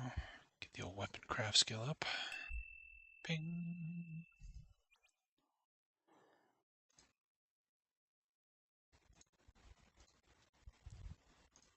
I'm gonna try the media music for a while. Let me know if you guys find it annoying. It just doesn't sound the same. But it loops properly, which makes combat way better.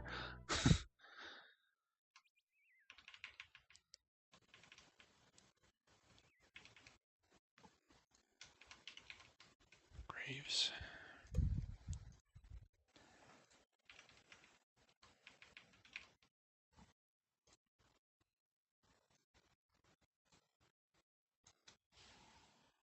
Huh. Is that Malik's Cross to the south here?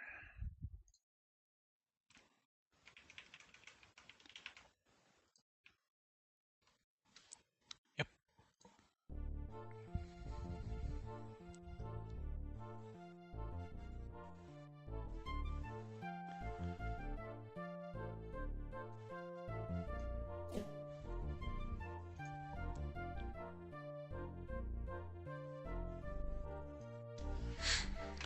A man halted them. Ticket, he barked through gapped teeth. When James failed to respond quickly enough, he leaned closer and shouted, "Are you deaf? I'll need your lecture ticket." "What if we don't have a ticket?" James replied. The man smiled an unpleasant smile, hooking his thumb at 4 extremely well-developed soldiers who looked to be members of Malik's Cross's constabulary. He squinted. "Do you have tickets for this evening's lecture or no?" "No," James said, backing into the street. "We don't want any trouble. We'll be leaving now." Okay. temple. Let's get the fast travel symbol here. Yes, yes, yes.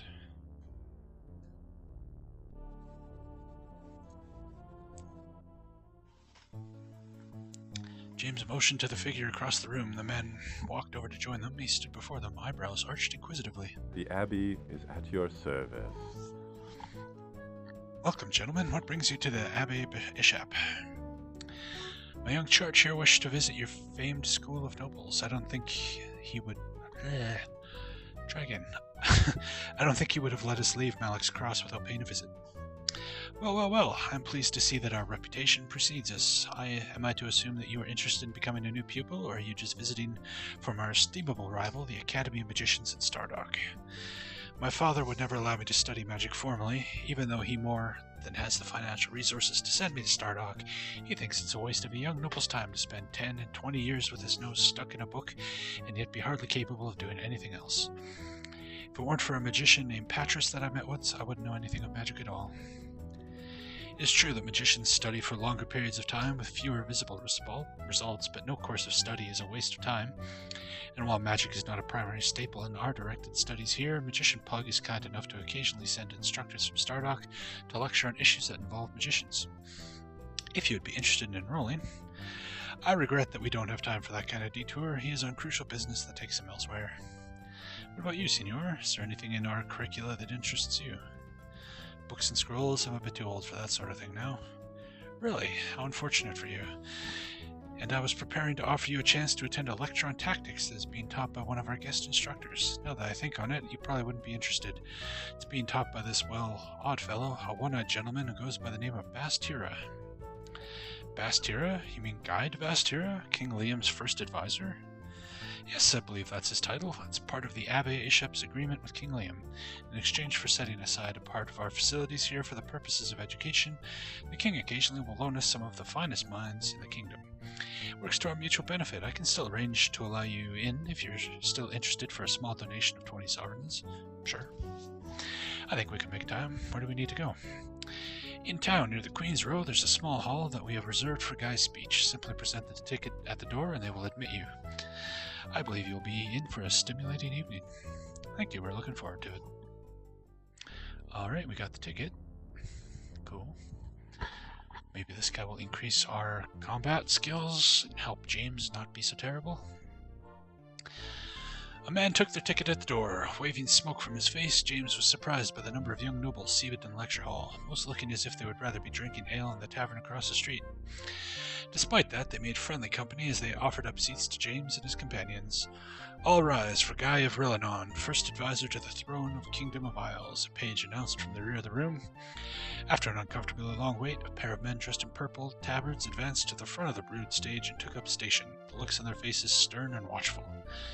Quick behind them was a man dressed all in black, from tunic to trousers to the patch over his left eye. Mounting the stage between his escorts, he looked out on the assemblage as if they were all his soldiers in the field. Seeing James, a smile touched the first advisor's face.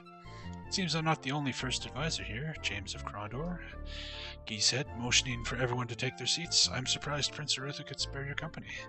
James shrugged and covered with a quick lie that seemed to satisfy all in the room, as anxious as the rest for the lecture to begin. Hours passed. After a lengthy discussion of the battles at Deep Tauntaun and the siege of Shamata Garrison, the first advisor finished his lecture and dismissed his boggled students, stepping down from the podium to speak with James. A grave look was upon Guy's face as he grasped the senior soldier. You are lucky most of the men in this room don't know Arutha, Guy whispered, glancing at Owen. If they did, none of them would believe you had been sent to Romney to fetch this puny little squire. I'm also curious to know why you are traveling in the company of a dark brother. Seeing the fire burning in the advisor's good eye, James realized the old man was asking the questions in deadly earnest, and his two escorts were standing close for reasons other than show. I'll not have Arutha betrayed. Waiting until the rest of the students had been shunted out the door, James quickly began to explain the situation, allowing Gorath to fill in details which he only partially knew. When he mentioned the Nighthawks in Romney, the first advisor nodded. Prince Arutha is right to send you to Romney, Guy said. There's a group of kingdom men there. I had Duke de Sevigny send them a few months ago when we heard about the guild troubles brewing there. We had suspicions the Guild of Death was involved. Grabbing up his cloak, the first advisor nodded to his escorts to check the streets. If anyone in the kingdom can find the Nighthawks, it will be those men from Bastira. They've been of great help in the cause of the kingdom over the past 3 years. I'll warn you, however, that they've made quite a few enemies along the way. Watch your step between here and the Black Sheep Tavern. Once the guards had indicated that the road was clear, Guy was gone and the building's watcher shuffled them outside. Okay.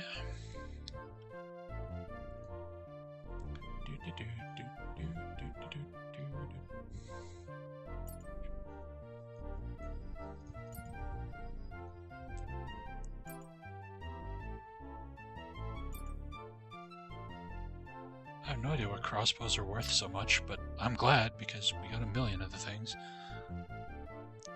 Oh wait, that's the good sword. Let's keep that. And we'll keep this 96%er as a backup just in case. Nothing else interesting. Alright. James motioned to the figure across the room. The man walked over to join them. He stood before them, eyebrows arched inquisitively. Mind the door. Ivan scowled. I hope you haven't come for the match. It's already over. Match? What kind of match? You're in the Queen's Row and you can ask that question? A chess match, of course. It was wondrous. Jamie Tiller was defending his title against that snot-nosed prat from the Abbey, Kyle Fisher. Kyle Fisher, come on. Jamie opened, moved his queen's pawn to the 4th rank. Fisher opened with the Abbar's Gambit. Arrogant cud, but Jamie actually maneuvered into it with his knight. I was thinking that he was going for the queen. But he sacrificed his king's rook and took the priest. It's a brilliant move, but it left his own queen vulnerable, didn't it? You've got a good head for the game, senor. The prince likes to play, but we don't always have a board handy. Once you learn to play in your head, a board almost becomes redundant. I have to admit, it's tougher early in the game, more pieces to keep track of. Still fun to watch, though. That's why the Queen's Row is here. Perhaps I can relate to the rest of the game over ale, assuming you gents are buying. What can I get you today? Hey, chance we can get something to eat around here? Wouldn't be much of a pub if you couldn't. Is it to eat here, or are you looking for something for the road? The road, if your cook can make up a batch of rations, that'd be fine. It's a done deal, then, if you put up 7 gold a pack. Nah. Second thought, maybe I should save my money. I've got quite a few expenses to consider. Certainly hope your gold is digestible, then it'll not keep you from starving on the road. Very true. Uh-oh. Ooh, sorry about that, excuse me. I am not used to talking this much. This is a very, very wordy game. Lost and found. Do you keep things that people have lost here? Sometimes, if it interests me, or if it seems like they would be coming back for it. Why, have you lost something here before? No, I was just wondering if there was anything interesting you found that you think it's unlikely the original owner is going to come back for. If so, I might be interested in taking them off your hands. Probably wouldn't do me any harm to clear out the area beneath the bar. I believe there are probably a few things. Tell you what, I'll say a lot of them a sight unseen for 50 sovereigns. Fuck it. Sure. What kind of crap did we just buy? I'll have to gather them up first. I'll give them to you before you leave and put the sale against your bill. Any chance I can interest you in a game of chess? I'm not so sure you'd want to play against me. I just learned a few new moves from a book I borrowed from the Abbey. Tell me the stakes, and I'll tell you whether I'm interested or not. Emeralds. Think you're up for it? I don't have any emeralds, so no. Instinct tells me it'd be a bad bet, especially since I don't know your game. No bet. You'll come back and take your beating. Gut feeling tells me so. En passant. Sorry, but you piqued my curiosity. What is an en passant? I've seen quite a few variations of chess, but I don't think I've ever heard of that move. It's Keshian. One night I was playing this fellow from Durban. I had my game swinging on one particular pawn, and the game was in my favor. So what does he do but move his pawn to the square directly behind mine, then claim to have captured my piece? That's an illegal move. So I said. He goes on to tell me it's one of the most fundamental moves of the game. We argued about it for 3 hours until a student ran from the Queen's Row to the Abbey to dig up an old book. And there it was, back of the text, written in Keshian, the original rules to the game. En passant. Cost me 2 diamonds and very nearly the Queen's Row itself. Needless to say, I don't allow that rule to be played in here anymore. Last fellow that tried to use it on me was a fellow named Navon de Sandow, and I set him straight, though he showed me an incredible move he invented called Sandow's Retreat. Can't quite remember how it worked now, though. The Abbar's Gambit. Isn't there another move like Abbar's Gambit, but a little different? Aye, there's Abbar's Turn. That's a brave man's gambit. In the right place, it's about the most powerful structure a man can put out, but in the wrong place, it can cost you dearly. How's it work? I'll not be teaching you that play. If you knew truly how to use it, I'd have to give up playing chess against you. The very fact that you even know about it, that move tells me you know the game altogether too well. With all the trade moving back and forth through here, I imagine you'll talk to quite a few traders. I talked to my share. Mostly Queen's Row is a haven for the students from the Abbey. Anything unusual going on that someone making a long trip should know? Bridge out somewhere? Bandits stacking? Only thing odd I've heard recent is that Lord Layton's got a batch of tax collectors stopping folk what are trying to get in and out of Layton. Some ridiculous high amount of gold. If folks don't have it, the collectors just direct them the other way or end up splitting their spleens for them. Of course, the merchants around here wouldn't make a pence if they stood for it. They've apparently found some way to sneak around the guards. Okay. Blah, blah, blah. Alright, time to rock out.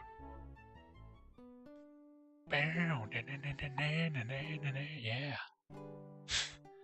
22 gold. Thanks.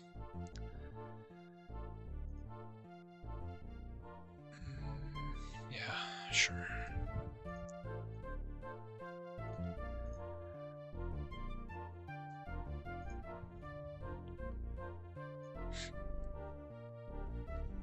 Okay, we've had that conversation before. What about you?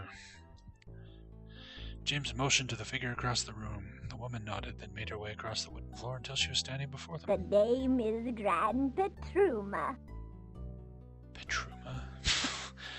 Wow, I guess one of the developers dragged his grandmother in. Wherever did you get those clothes, Lyle? Must have snitched them off a marquee somewhere. You're getting a mild bit bolder, aren't you? I'm afraid you have me mistaken for someone else. My name is James. James, is it? Oh, of course it is. And I'm not your Grand Petruma either, I take it. You're masquerading again. This isn't like that time you ran about Malik's Cross for a month begging and chewed up soap, is it? Oh, but you made some fine sovereigns with that act. With all that foam coming out of your mouth, a body would think you had the creeping mongoose, and they'd pay a pretty coin just to have you get away from them. It's always been a wily one, Lyle. Lyle, did you pinch any bread for me? Why can't you buy your own bread? Who pissed in your pot, eh? You know perfectly well that I haven't had nothing since Jack died, unless... What are you doing with an elf, boy? Don't you know they bring bad luck? They're the ones that what killed Jack and are stirring up all the trouble in Sethanon. What's got into your head? Have you run mad? What trouble in Sethanon are you referring to, madam? You really aren't Lyle, are you, then? But you're his mirror image, you are. How could this be, unless some kind of fairy evil, isn't it? That's what it is, some kind of fairy magic, and you finally come for me.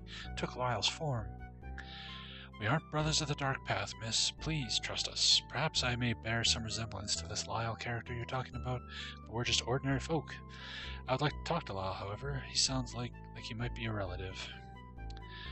I guess you don't look like evil fairies. Leastways none I've ever heard of. So Lyle might be your brother? I don't know. I never knew my father, and my mother never mentioned a twin, but when I was taken captive in Krondor, a few of the men who were guarding me kept asking about places I had never been to and people I'd never met. First I wanted to dismiss what they were saying, but then I got to thinking about some of the events that happened before the Battle of Sethanon. Someone tried to slip in a double for Prince Arutha. Maybe the Mordell are repeating their old strategies. This is all very interesting, but I haven't had a bite to eat in days. Do you think you can spare something for me? Sure. I've got a pack of rations that are yours, provided you tell us a little more about this Lyle. Last I saw of him, he was heading towards Layton. He said something about wanting to meet some gentlemen there. More likely he'll be staying away from the main roads. Try as he might, he does have a tendency to get in trouble now and again. Thank you, miss. Watch out for yourself.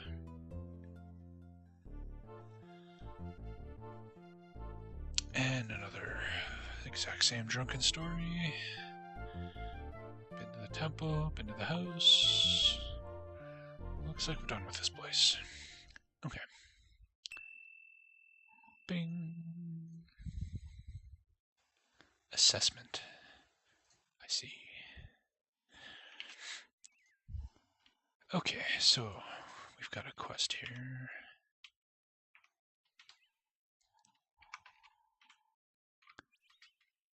Gotta use Notepad, my handmade quest journal here. Find twin brother Lyle. Headed for, what was the town? Layton or something like that? Layton, yeah.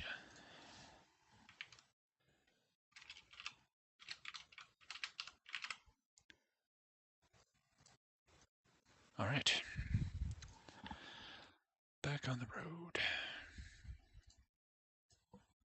After we save. Okay, my mouse is freaking out. There we go.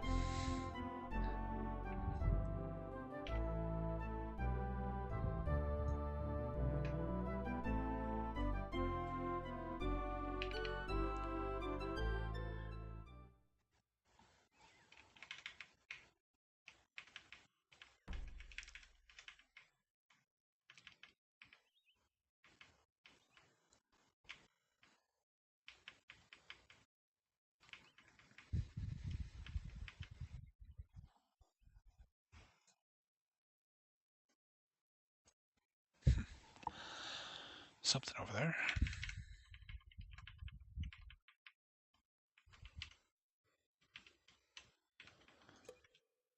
The barn was musty and dark. Searching with straining eyes and groping hands, Owen suddenly called out, "Over here, I think I found something." Halfway up one wall of the structure, a small X had been scratched into the wood, and just below this spot there was a raised area of dirt. Together they began to dig, and several feet below the surface uncovered a rotting wooden box. Inside were 12 silver royals and a small leather pouch. Leather pouch of what? Speaking of which, what did we buy from that innkeeper? Psalms of Dala. The illuminations inside the book depict a variety of scenes. Man blocking a sword thrust, the goddess of Dala watching over men in the field of battle, mercenaries kneel in front of the temple of Dala near High Castle. Overall, the text looked more like a religious tract than a manual on battle. So can I use it and get skill ups, or?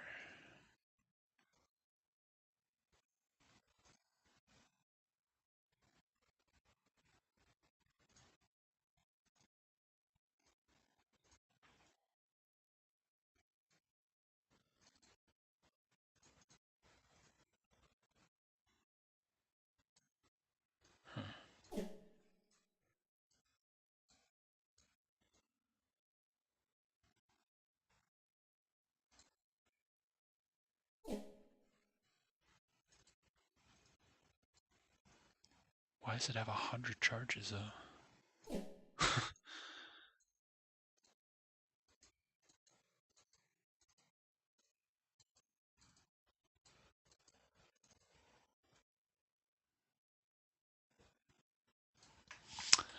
No idea. Whatever.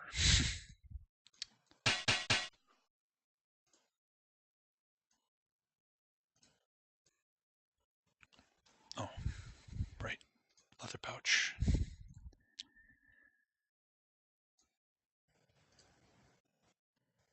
Powder bag. Herbal pack.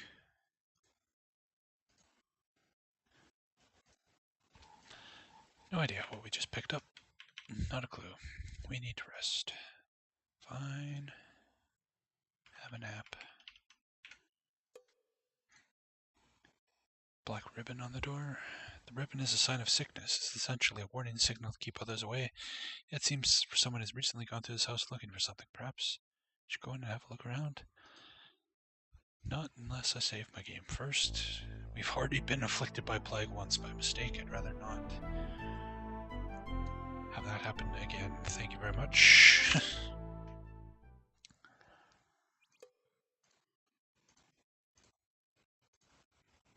There was a smell of death in the air. Entering the house, it became obvious that someone had indeed conducted a fairly thorough search.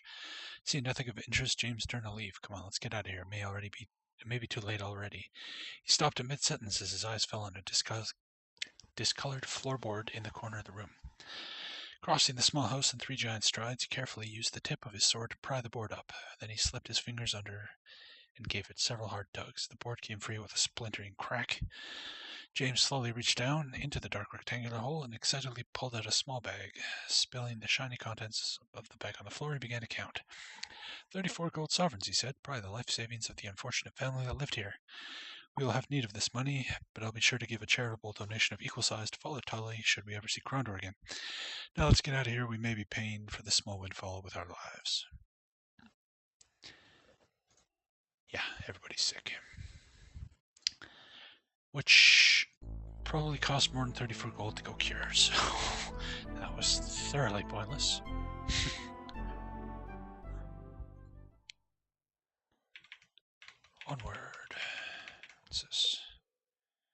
Malak's dragon? Turn to the south. Huh, whatever Malak's dragon is. Ow, my toe! I have to stub my toe once a stream. There it is. Ah. Whatever this is, it ain't on the map.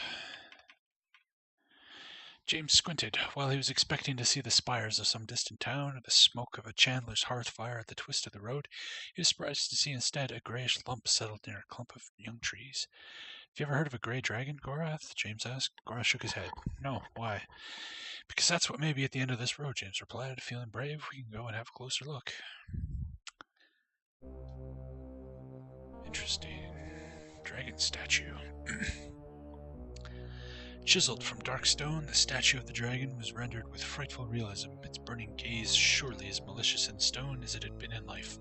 Most impressive of all were the yellow teeth and claws, stained cleverly at the tips with a red pigment to simulate the blood drawn from an unfortunate victim. Dragonstone? Still don't actually know what those are used for.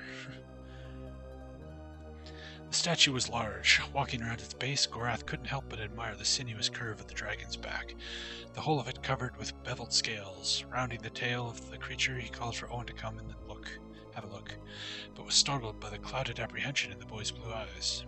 Something is wrong? Gorath asked. Owen gasped, as if to say something, then made a motion to the statue before collapsing to the ground. You were expected, friends. Really? The Oracle of Owl. Greetings, Owen. What? Where am I? While your body is lying safe, still and silent in a cove near Malik's Cross, your mind is journeying elsewhere. Here. Your arrival has been expected. I am pleased to have you as my honored guest, Owen Belafort of Tyburn. Me? At journey's end you shall not be as you are, nor may you turn back the way you have come. The times ahead of you will be filled with hardship, and many times you will believe yourself far less significant than you truly are. In the days to come you may stand at a critical juncture between Rythar and Mythar, and if that comes to pass you should know this. A time comes for all things to die. What does that mean? Who are Rythar and Mythar? I can explain in no measure more as you yet understand your world. In years and in wisdom you will come to me again, and a great destiny will be upon you by then. You will be ready for the fullness of truth on that distant day. Until such time you may consult me on other matters. Tales say that dragons know their own destinies, but I had not heard that they knew the destinies of others. I am no dragon, though I wear a dragon's skin. I am the Oracle of Owl, and I am the last of my race. I am ancient, older than dwarf or elf, older than dragons, and older than the Valaru who were their masters. Stars that at my birth flamed with violent power have long grown cold, expired. All these things I have seen, and farther yet I see into the things that might be. You can see the future. I can glimpse things that may be, such as the gift given to all those of my race. Ask about Gorath. A Moradel travels with us named Gorath. Is he what he says he is? Can we trust him? He is not what he names himself to be, though even he may not know the lie of his heart. He will be a strong ally unto you, and I believe he may even be a champion to the kin who now curse his name. A great destiny awaits him should he have the courage to renounce his pain. Delican. Gorath has told us of a Moradel leader, Delican. Will he cross the teeth of the world and attack the kingdom? Delican will never cross the boundary between the kingdom and the Northlands, but through treachery he will strike a blow against both the kingdom and his own nations of the north. Can't you be more specific? Where is he going to strike? What is the nature of his treachery? I do not see futures as you imagine, but futures as they perhaps can be. I know only that Delican engineers a deceit with 6 magicians, and that it concerns the fate of the kingdom. Okay, that was nice and cryptic.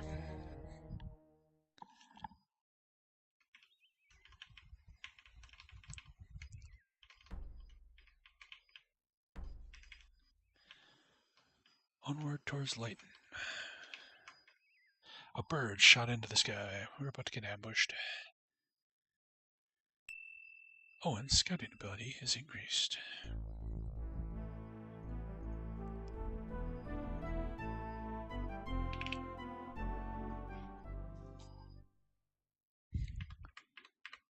Where's the ambush? No? No ambush? Huh. I'm going backwards, aren't I? No, I'm headed the right way. Never mind. It's over here.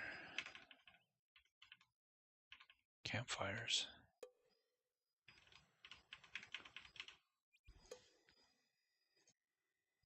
And an empty treasure chest. There's a temple this way.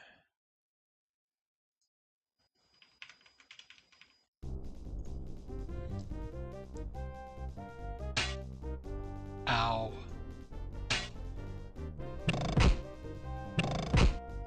Did you leave Owen alone?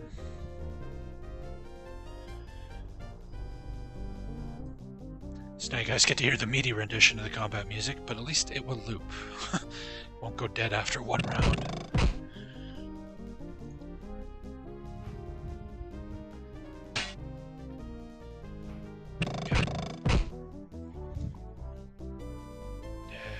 Defend yourself.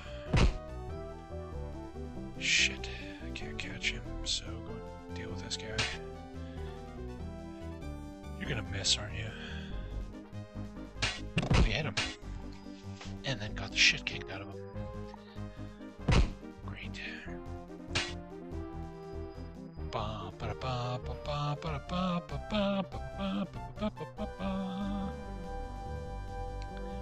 Am I poisoned? Taking 1 point of damage every turn. But dang. Ooh. Yeah, it must be. Shit.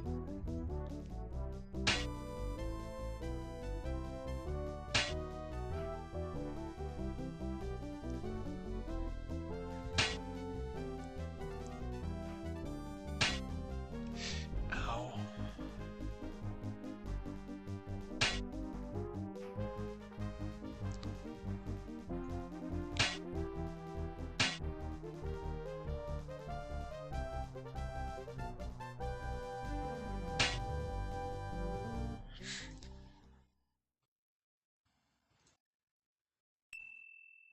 Bing!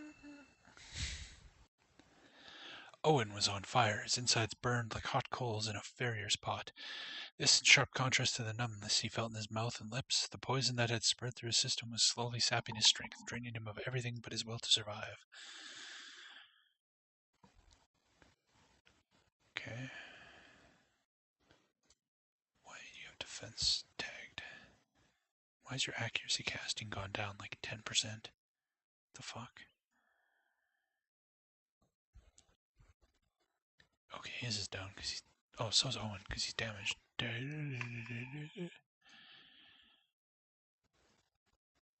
No.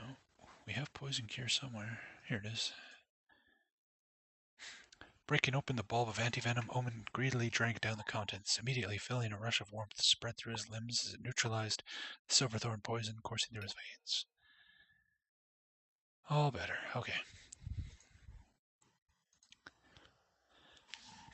Luckily, we're right near a temple, so if that didn't work, we would have been okay. Cash. Gilder's passkey.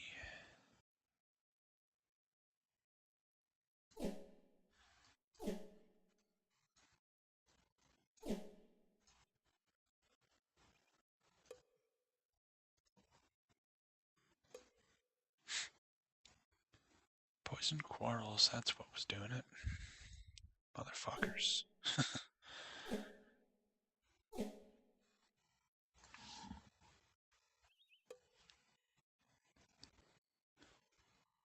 Non-poisoned rations, yay.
fast travel.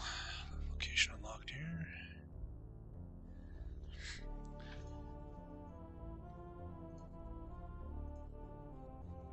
There were no walls in the High Priestess's chamber. James struggled to imagine how any such room could fit within the confines of the temple, seeming as vast as any river valley through which he had ever passed.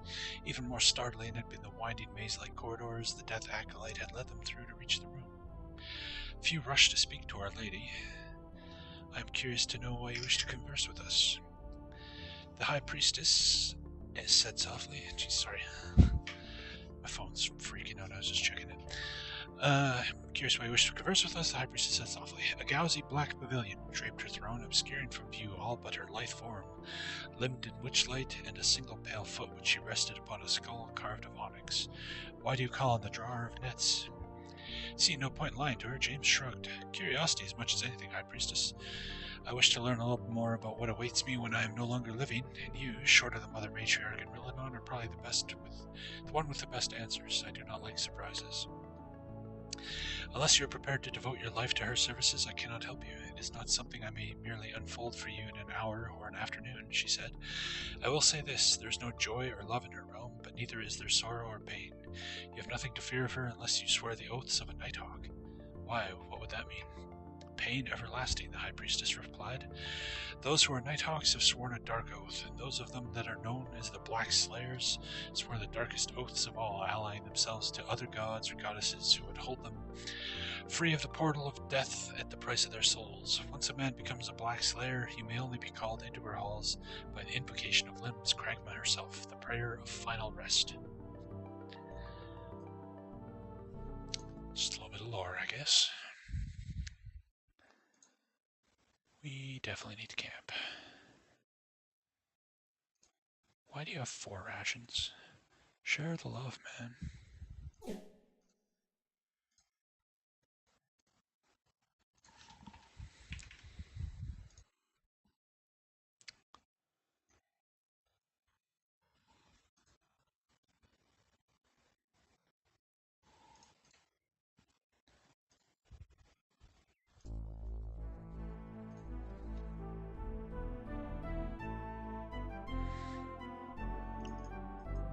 Man, I'm completely messing up my save system here.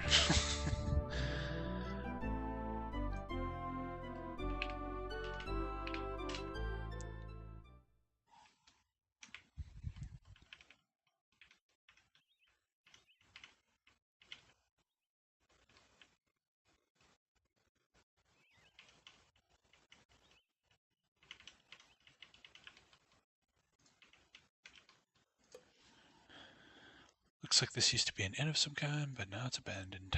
Okay.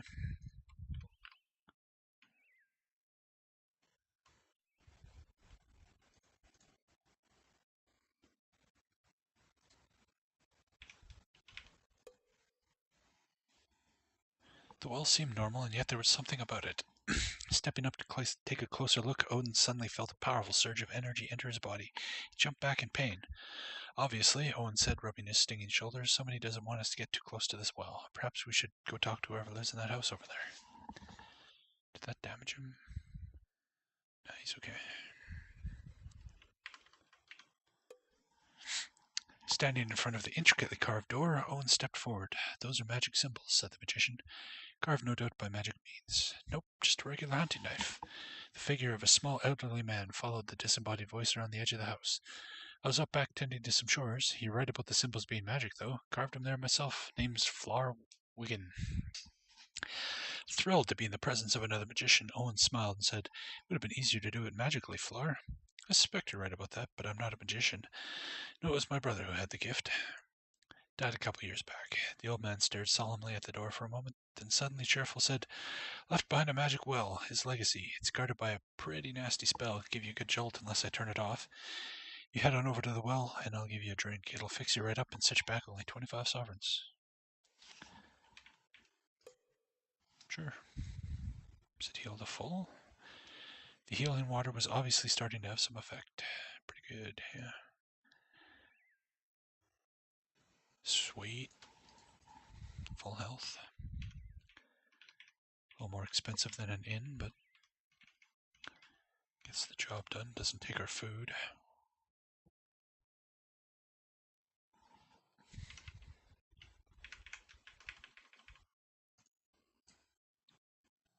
Oops.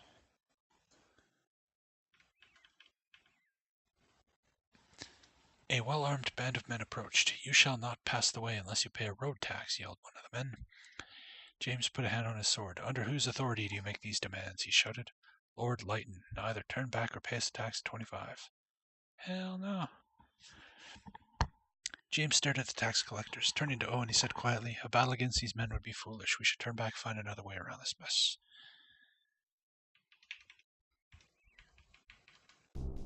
What? Uh-oh. That's a lot of dudes.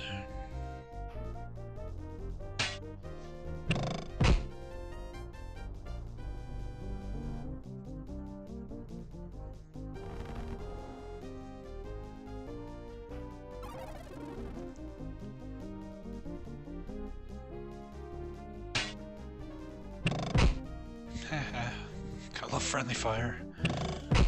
Ow!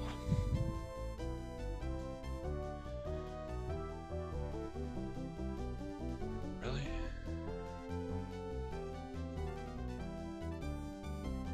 No, I want to move. No, I don't want to retreat. Fuck's sakes.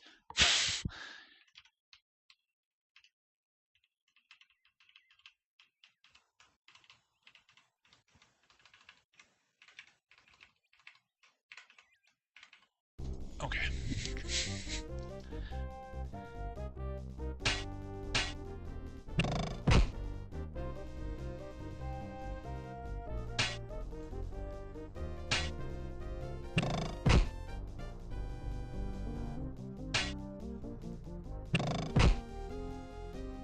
Whoops.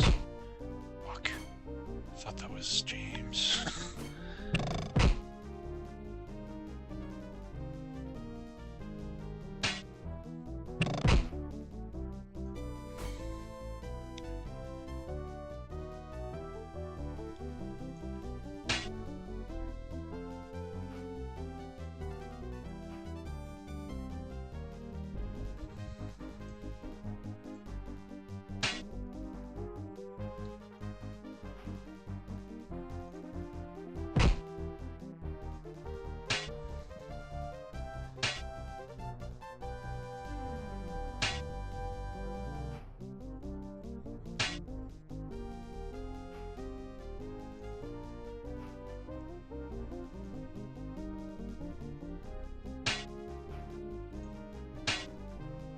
Bam.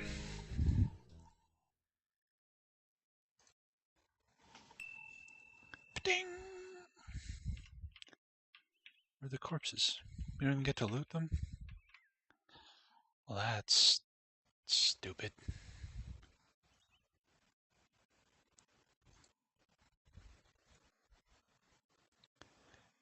Oh my god, man.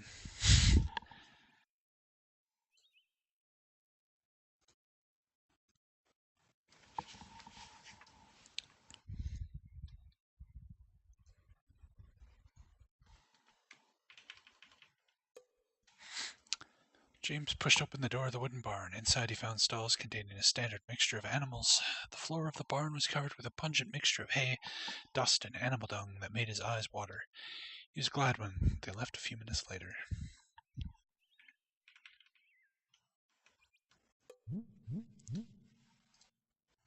Nothing special about that well. We should save though.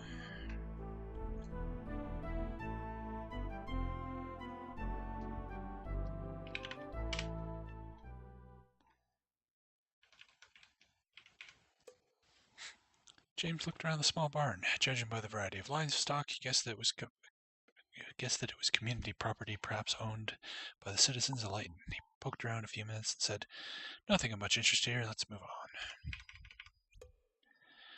James knocked, and almost immediately there was a sound of frantic movement inside the house. Then silence. He knocked again. Nothing. "Hello?" Silence. "Is anybody there? We are weary travelers and seek only a moment of your time and perhaps a drink of water." James waited patiently for a moment, then said sternly, "Look, we know you're in there. We heard you moving about." Finally, with the door still closed, a man replied weakly, "We know who you really are. We will have the rest of the taxes as soon as we get the money." No amount of arguing or explaining could convince the man of the truth. The door remained closed. So the lord of this town is extorting his people. Bastard. Actually,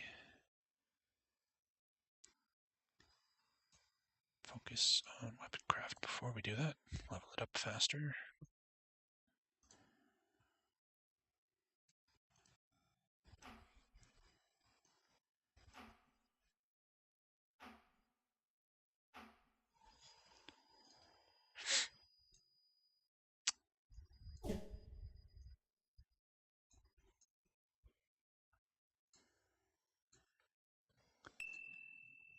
Bing! Oh, I thought this was a shop. It's abandoned. I was doing all that to sell it. Oh well. Nothing wrong with getting the old weapon craft up.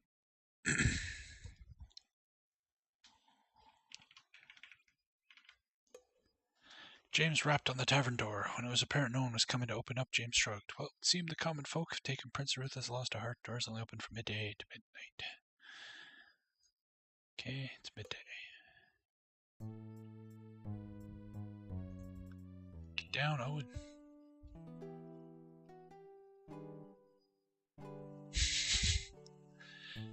Not even good enough to get paid. But that means we can keep trying and he can get some bard skill ups. That's good.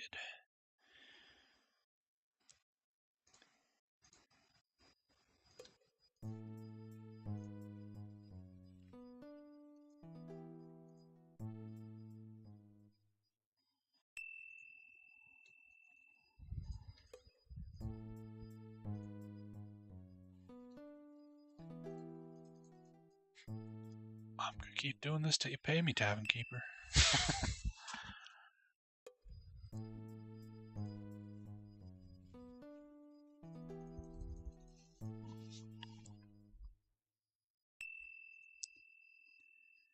Bing.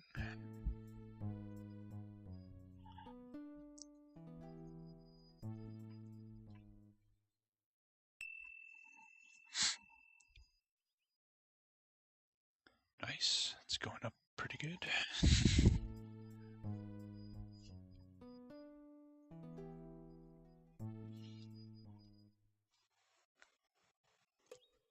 No skill up that time.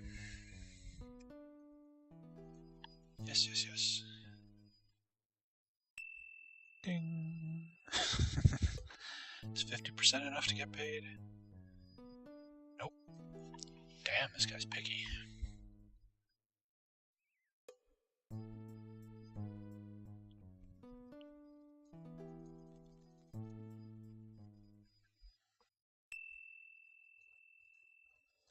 So it should be 51, right? Yeah. It's going up pretty good here. Sorry if this isn't exciting, but barding is a great way to make money, and this is a good place to get some much needed skill ups in it. So just bear with me here.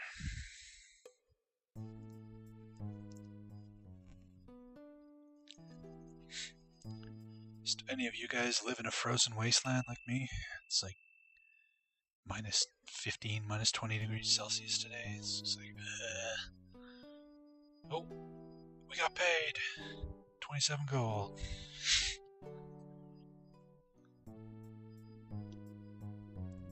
Alright. We've had this conversation already.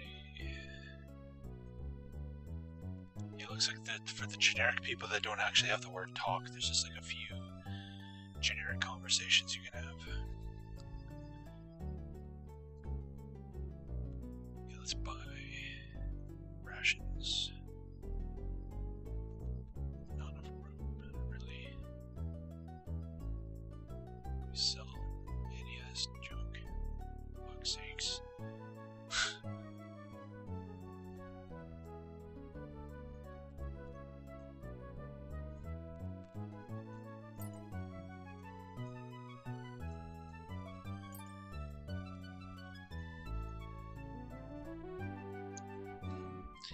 James asked for company. Smiling at them, the man eagerly accepted the offer of fellowship, and told a number of tales about his works for Lord Layton.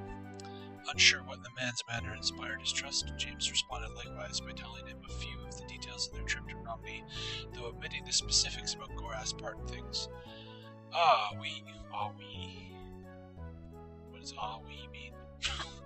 I don't envy you that, the man said, waving his hands. I'd not be heading anywhere near the river, not for no amount of silver, not me. Why's that? Awful troubles there. The Guild of the Romney and the Root Pullers Guild are as good as at war. They asked me some bloke down Sylvan Ways trying to stir up things. I've heard he's even got a few sneaks what are posing as members of other guilds, even carrying forged guild seals. Saw a group of them with Max Fever, that greedy bastard out west of here. When the man excused himself to go answer nature's call, James pondered for a moment the things he had learned. While it seemed wildly improbable that the events that were going on around them were somehow connected, he had seen the plots of Mermandimus previous to the last uprising in those circumstances that left him jaded. It made him none the more comfortable that he was now escorting a former ally of that worn-out monster. James motioned to the man across the room. Sometimes I come to this place to drink and gab, the man said, but sometimes I come to gab. Well then, perhaps you could tell us, James began hopefully. Before I could finish, the man interrupted. Today, I just come to drink. Then why do you have talk and not the finger? Sure. 9 bucks.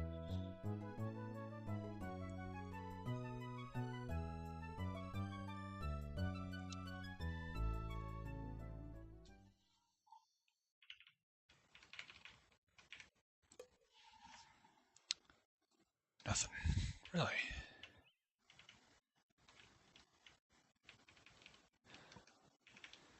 We're supposed to be looking for my supposed twin brother in this place, right? This is Layton. Yeah.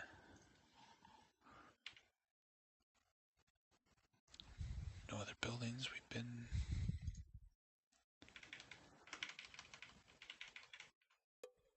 Curious. Oh. Hello. A servant met them at the door. She ushered them inside and led them to a partitioned corner of the room. Pulling back the curtains, she revealed a gangly man with a white beard and snowy grey hair who introduced himself as Lord Layton. Please forgive my humble accommodations, he sighed. My financial situation has been compromised by the death of my Lord Earl Presser of Romney. Suddenly he brightened. Perhaps you fine gentlemen will be willing to assist me in a small matter. What can we do to help you? Asked James. The Lord sighed again. I was to equip 6 knights and send them to Romney for my former lord, but his holdings were bestowed on his half-brother following his death, and he wishes me to deliver 12 fully equipped knights to Malik's Cross. I gotta go to work tomorrow, hipster. No worries, man. Take it easy. Thanks for stopping by. Wishes me to deliver 12 fully equipped knights. Okay. If you could bring me 6 suits of kingdom armor in good condition, I'd be able to get rid of those annoying tax collectors who've been traveling the roads, terrorizing people and extorting money. I wouldn't actually expect that you have that sort of thing with you. You don't, do you? James made a face. It isn't exactly the sort of thing we would carry about with us as a rule. Of course not, Layton replied, showing them to the door, but please see what you can do. Okay, quest. Bring 12 suits of kingdom armor to Lord of Layton. Can I even carry 12 suits of armor? Like if I dumped everything out of my inventory? Whoa, mouse. Like they're so friggin' big.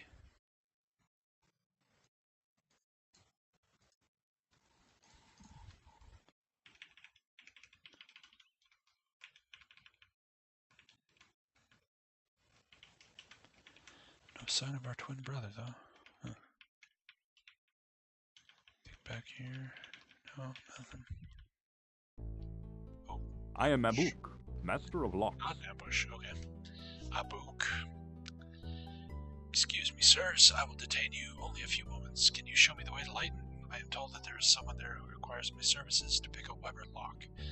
The letter I received from their son is most urgent. Possible a Weber lock cannot be picked. Perhaps not by you, but one skilled in the arts of subtlety may know how to penetrate even the most difficult of locks. It is a matter of patience. I don't care how patient you are, a Weber lock cannot be picked. You're making idle boasts. And what would a boat gain by telling strangers a fact that was not true? Hey, I merely say these things so that I may advertise my services, and you might make use of them one day. I state simple fact. There is no lock in this kingdom of yours that a book cannot pick. None. Is that so? Perhaps you could teach us how to pick Weber locks. It would take more time than I think you would care to spend. I spent 5 years at the foot of my master, Califad, in the shadow of Mount I shouldn't have learned the art. But I could perhaps improve whatever skill you may already possess. A small fee of 70 gold sovereigns should pay for my time. 70 gold pieces for a lesson in lockpicking, that's nothing short of robbery. You are wise, I would not cheat myself in this fashion. 80 sovereigns. Oh, god damn it. But I cannot raise my price any higher despite the great deference you show to my person. Is the arrangement to be sealed? Yep. Alright, Keshian, 80 sovereigns, but I'm warning you, I doubt there's anything you can teach me. You must open yourself to new things. This is the first learning. Without this opening, you will not be complete. Opening yourself is like opening a lock. If you cannot open, then the lock may not open. You should understand that there is no difference between yourself and the lock that you pick. All these things I will demonstrate with a test lock that I carry with me, and I want you to observe. Keshian double talk. Wait a minute, how'd you do that? I couldn't see you do that again. That is it. You've received your first lesson, Dark Eyes. It was too fast, I couldn't catch what you were doing. In time, you shall realize what was done. In your mind, the events will unlock, and thus your hands will unlock as well. I must go now. Goodbye. Wait.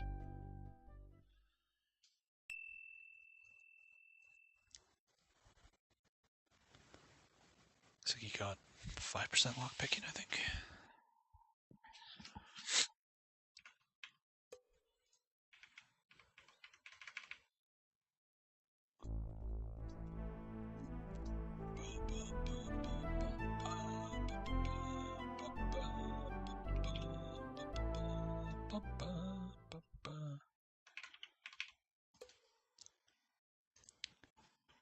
Abandoned.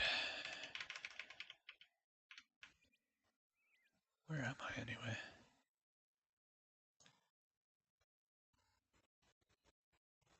Heading towards Romney still.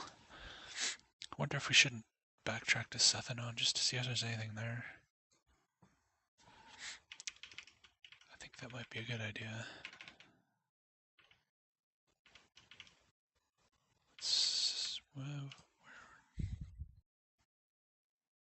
Where's this map to the left, or the road to the left go? Is this where we came from? I'm like completely turned around now. It is. Okay, I gotcha. Then what's to the south?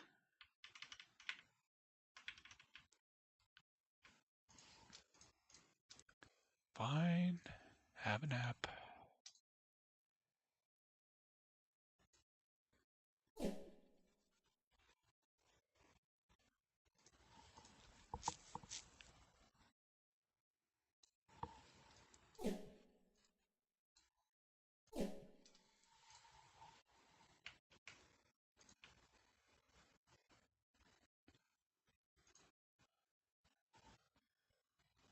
Silden. I didn't even see that on the map. Completely blind. Alright, let's go to Silden. If I could, you know, stop clicking the wrong button. There we go.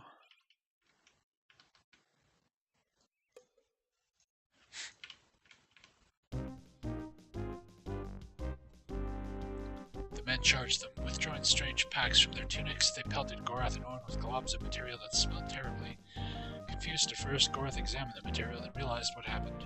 It's a Quagian battle tactic, James shouted. They're throwing disease-infected mulch. We've got to take them down. Fantastic. Let's throw friggin' disease crap. That's great.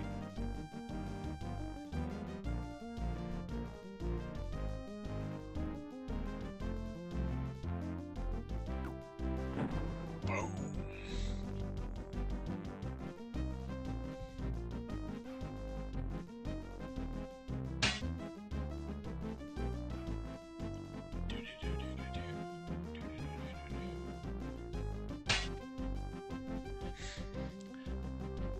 I'm getting used to the meaty music. It's still good. As far as meaty music goes, it's pretty damn good, but...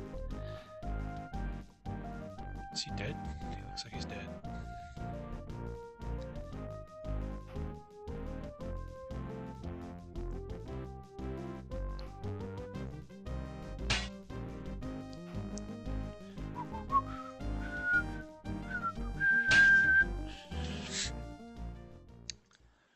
All right. Fuck.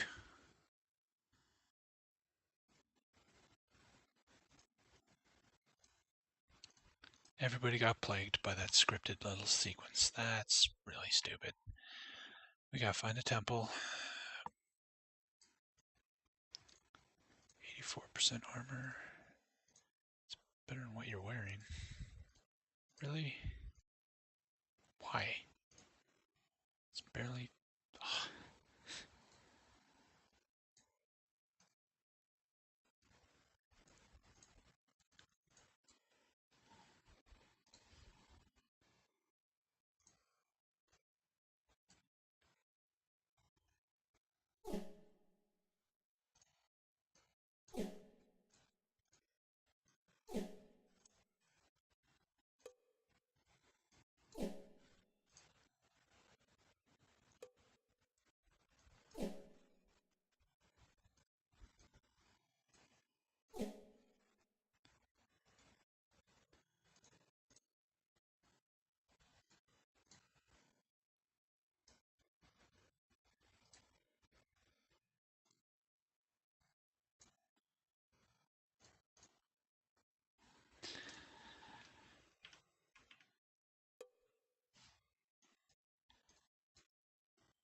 Make room.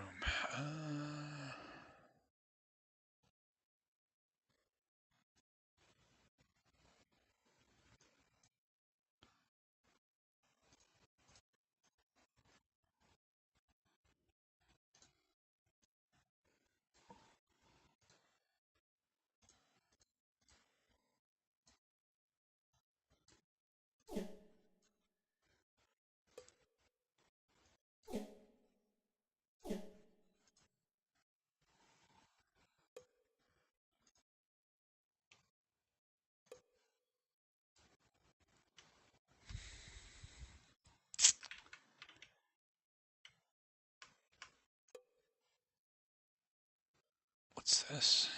Note. Not yet convinced he should take the time to read over the missive's contents, Gorath studied the yellowing parchment, but found nothing particularly outstanding about the ink in which it was printed or the cut of the paper. Well, I'd like to read it. Oh, fuck. Oh.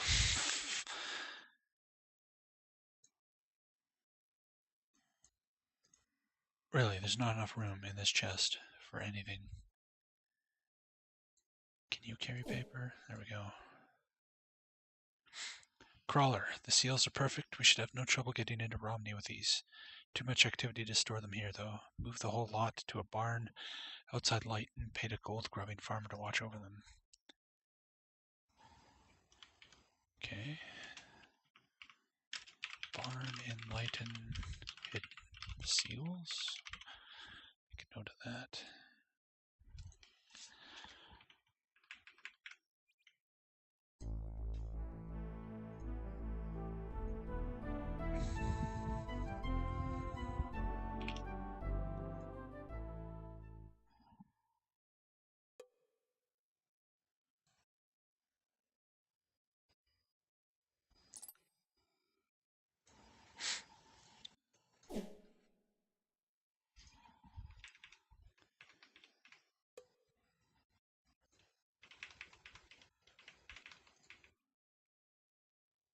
Please have a temple.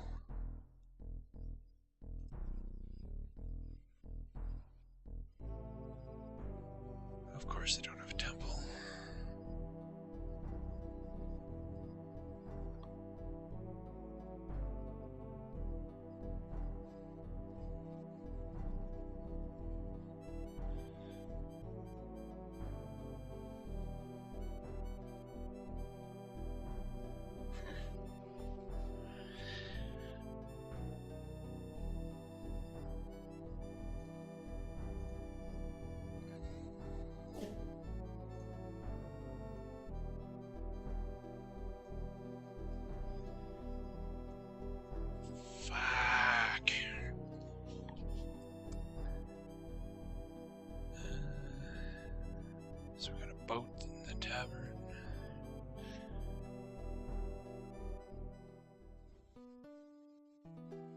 28 gold. Thanks. Spoiled rations. Yeah, that seems worth money. The man scarcely acknowledged them. "You look a sorry dog," James commented, noting the long look on the man's face. "What troubles you?" "Today I drank up the last winnings I ever made in Lancer's tourneys," he said, watching the swirling contents of his cup. "From this day forth I have to earn an unsullied day's living."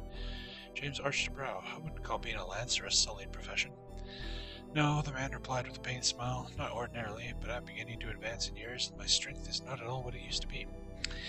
At the last Lancer's tourney, I bought a vial of Fatimore's formula. Unfortunately, before the last joust of the day, I was discovered drinking it. It's the equivalent of steroids, in case you guys don't know. My lord rescinded my bond, and the master of ceremonies forbid me ever attending another tourney, so I may never again seek another noble employer."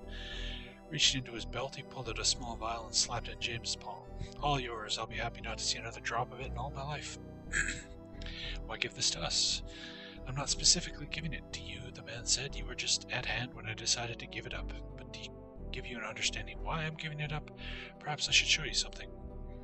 Pulling up the hem of his tunic, he indicated a puckered scar which marred the flesh above his navel. "Several of the knights I defeated in the tourney gathered together, and among them decided I should be taught a lesson. A hot iron shoved into your guts can be a very convincing teacher." Ow. "Good day," said James. Without turning his attention toward them, the man responded, "I normally enjoy talking to travelers, but today I'd rather just enjoy my ale." "Very well then," James replied, eating the man's wishes. "Perhaps we'll return another time." James motioned to the barkeep. The man looked up from the goblets he was washing and smiled in their direction, obviously happy to have more customers. But his welcome expression changed to a mixture of fear and outrage, and he began to scream at them in a language James didn't understand. "Ruthi, Adibi, Abbas, the contagion, the contagion." I guess we are plagued. "Please, my companions and I are ill and in need of help. Where will we find someone who knows how to heal us?" "None may heal you. The dancer through men's hearts has marked you for her dance, and none may save you.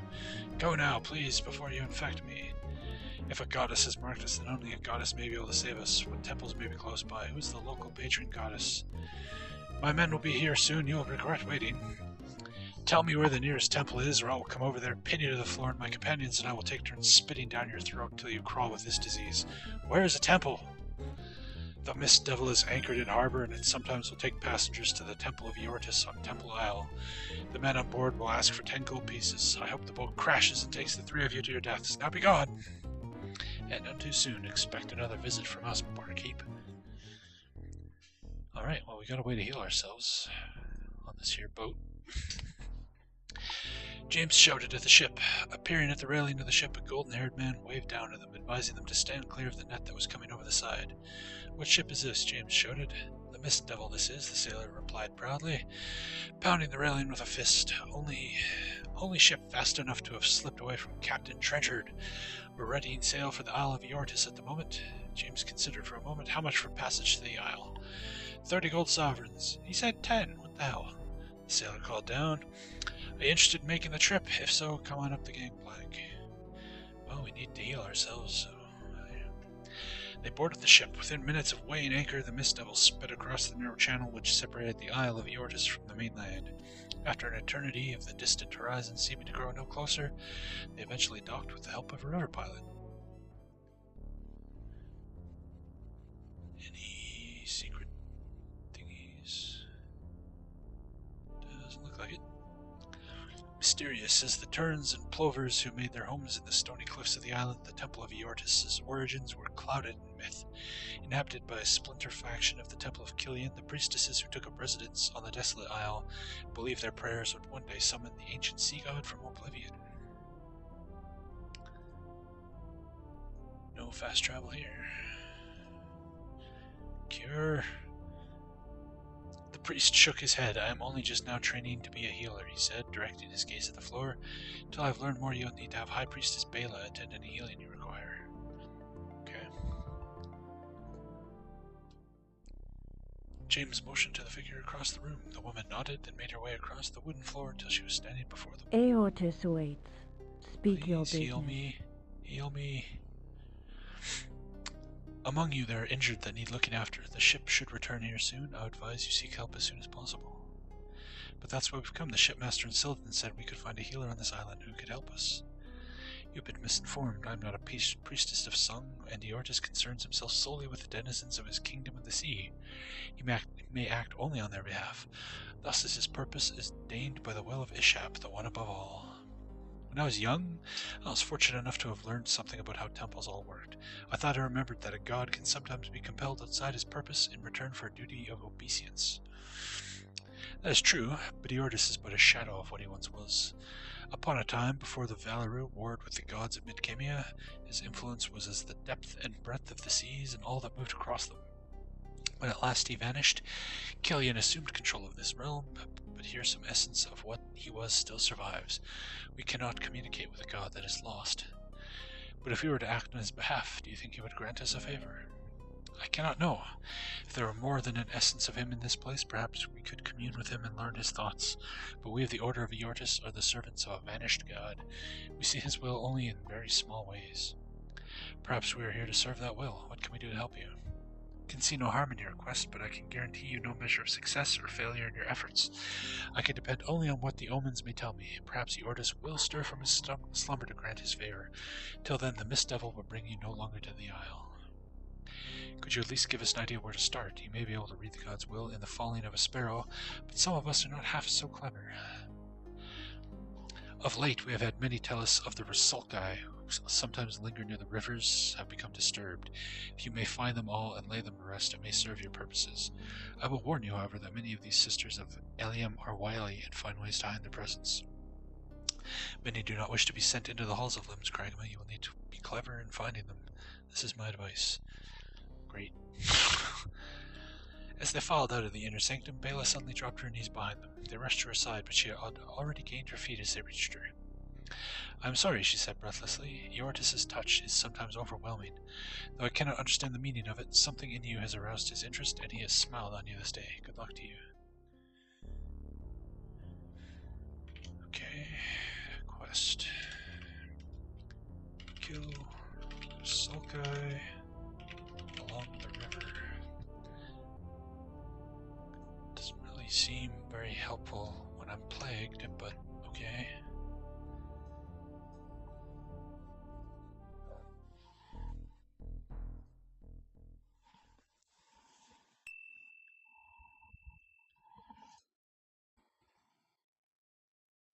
Hey, the plague's gone. What? Really? Oh.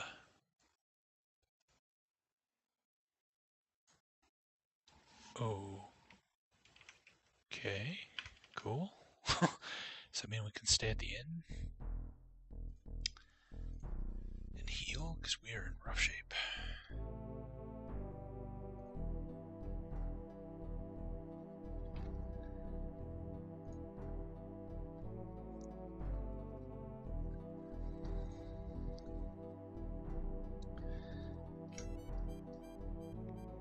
Yeah, we'll stay another night. There we go. That should be good. How about this guy? Now that we're cured. You'll bring ill luck on all our heads. I do not wish your business. Why do you wish us gone? If you're here, you have crossed paths with those who work for the crawler. All who cross him die. You wouldn't happen to meet some men who were waiting outside town, would you?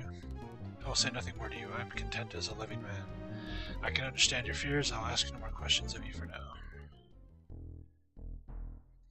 Sure.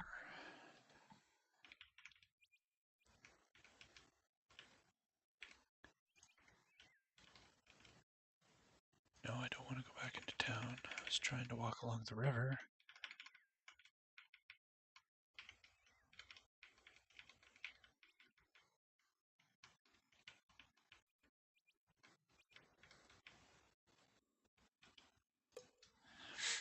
Something's been buried under the dirt.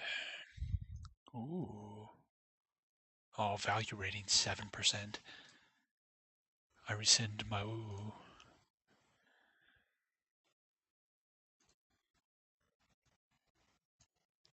There's not enough room. Ah, the inventory management is killing me.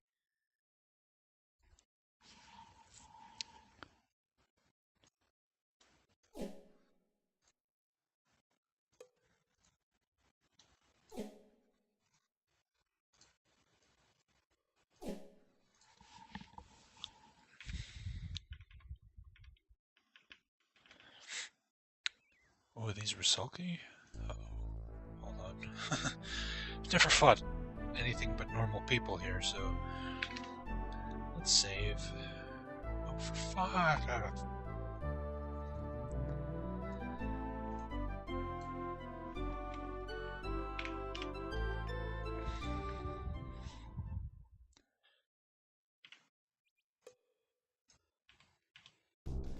Ice ran the length of Owen's spine. The enemy had been waiting for their attack, and now he was desperately trying to recall what little he knew of temple magic, wishing he'd spent more time studying the text on the Mid-Kimian goddess of death, Lin's Kragma. In seconds, there were ashen-faced creatures in their midst, leering at them with eyes long devoid of life.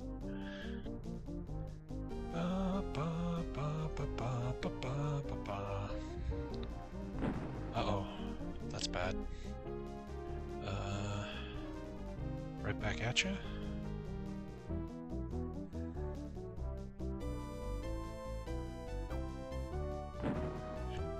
Boom.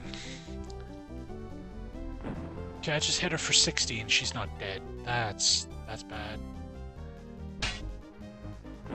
Fuck. We're gonna die horribly.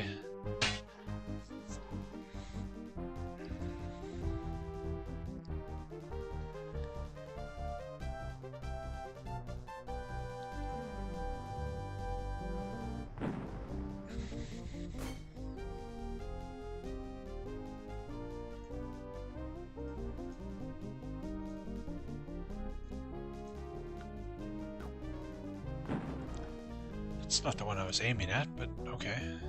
Oh, it did area effect. Okay, you got hit for 60. This better kill you. Yes. Ow!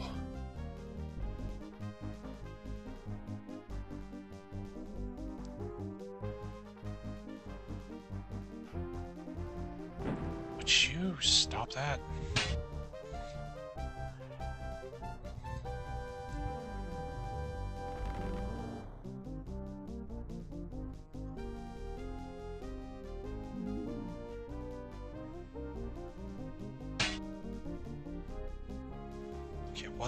One left. We can do this. Shit.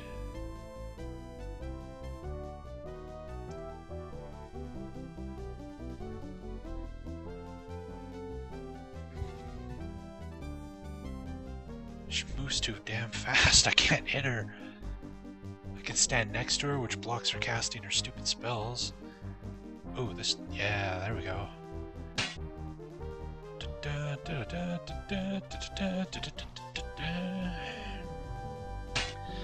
Please kill her.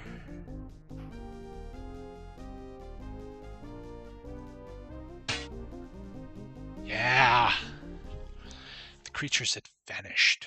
Fearful the creatures might appear behind them, Owen spun, but found the menacing apparitions had indeed disappeared back to wherever they had come from. They're gone, he said, his voice still raw from exertion. Let's get moving again. Whew. I thought we were dead there. Super dead.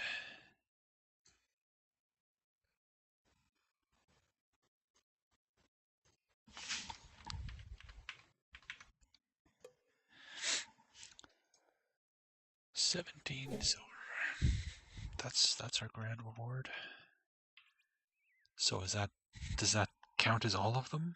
Can we go back to the temple? Are there more? I don't know.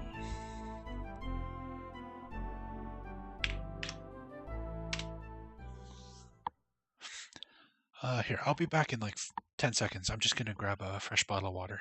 Sit tight, guys.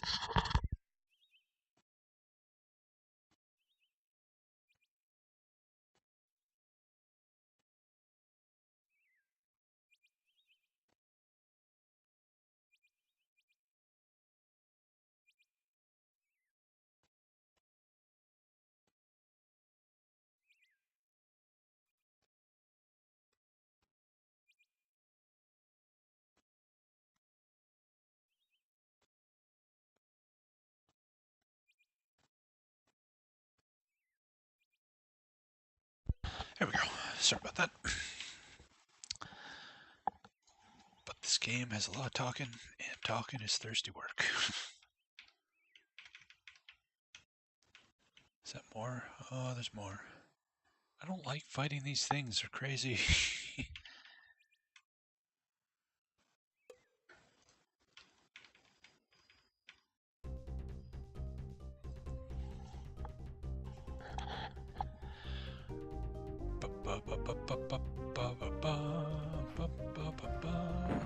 Ow! Would you fucking cut that out?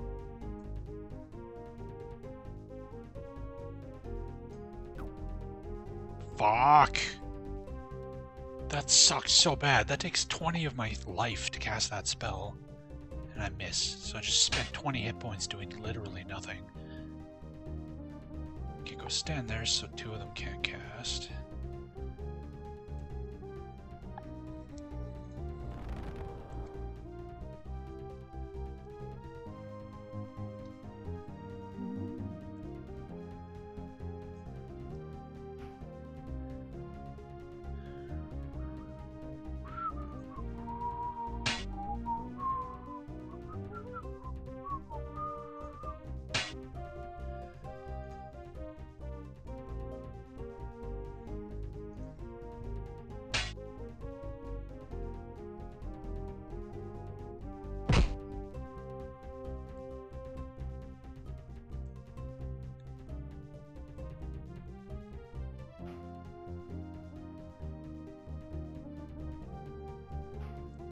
Don't actually want Owen to fight, but as long as he stands next to her, she can't cast any magic. Go ahead, this one. You little shitheads.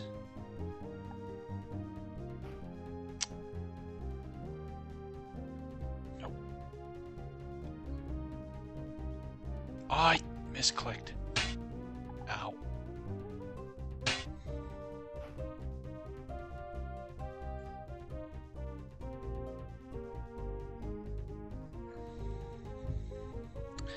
Hey, Sepolinas, how you doing?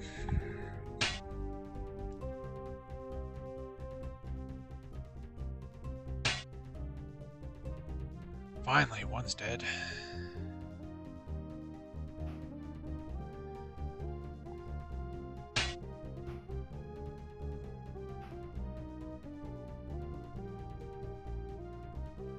Keep on her, Owen. Don't let her cast that spell. Felt their magic, they're not too scary. But that like first turn when they're shooting all the frost bolts or whatever those things are, geez, bad news. Come on, Gorath. Man, you gotta stop skipping leg days so that you can actually huff it further, man. Come on.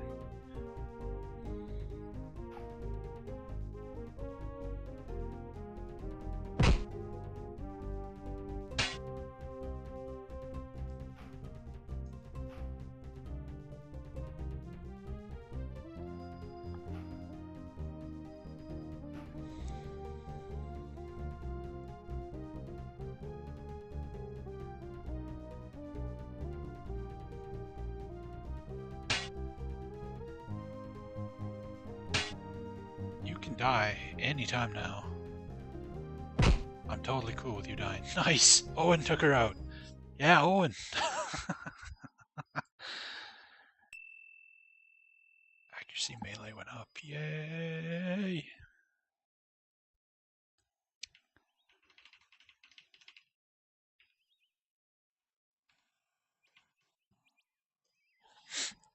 We're gonna blow through all our food with all this healing we have to do, though.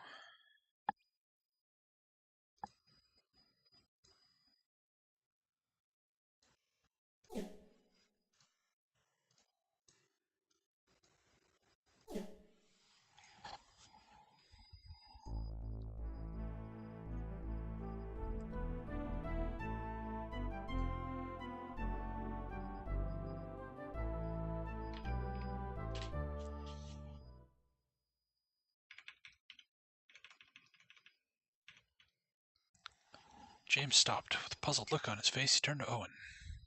There's some men ahead, and judging by their strides, I'd say they were guarding something. Perhaps we should avoid this area until we can find out what they're up to. Where am I? I'm like completely... We're way up here? Oh my god.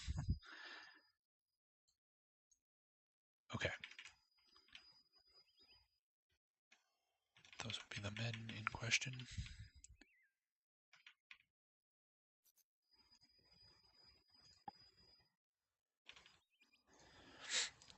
So I tended to from Layton to go back this way, but we've been sidetracked so much. It's crazy. Okay, go this way.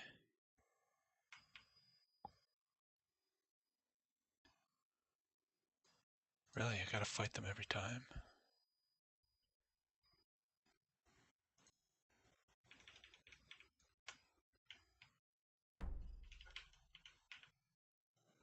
Oh, there we go. We can skip by that way.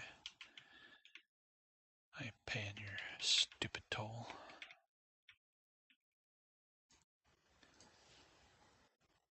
Okay, we're actually on the road we want to be on now. Let's click the right button.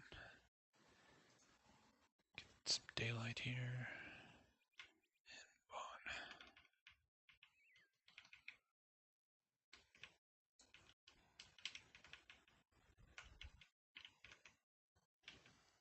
That's just back to Layton. Okay.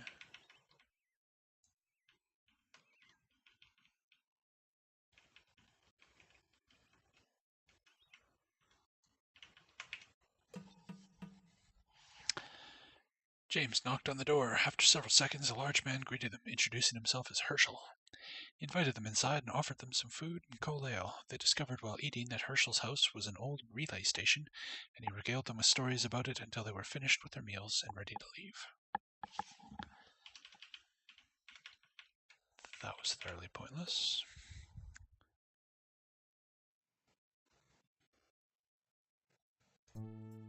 Tavern.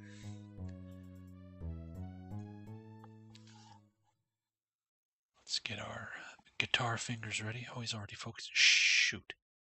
He wasn't focusing on casting during all those fights. Good job, Scimitar, you fucking nitwit. Alright. But it's guitar time.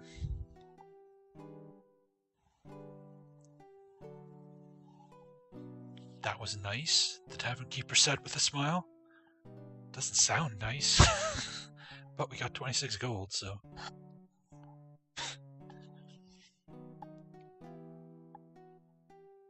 This tavern keeper's got a pretty loose definition of nice.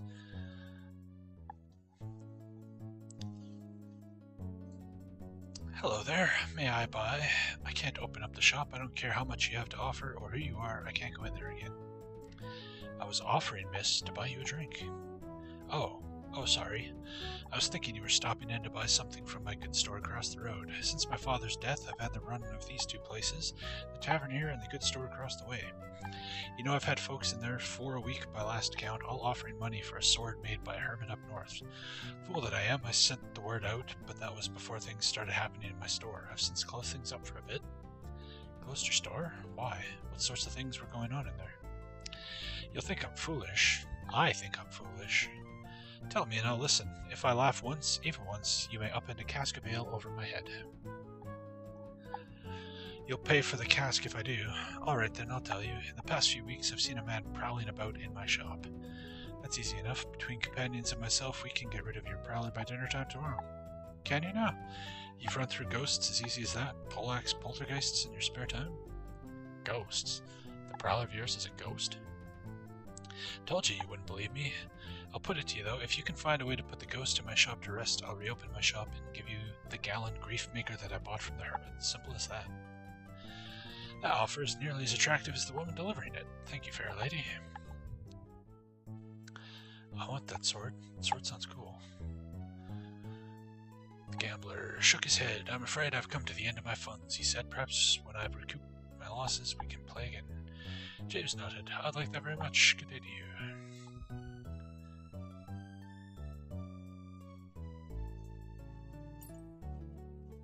Buy some food, because we're going through it like crazy. We've had this conversation before. Okay. Ding. Let's remember to turn this off.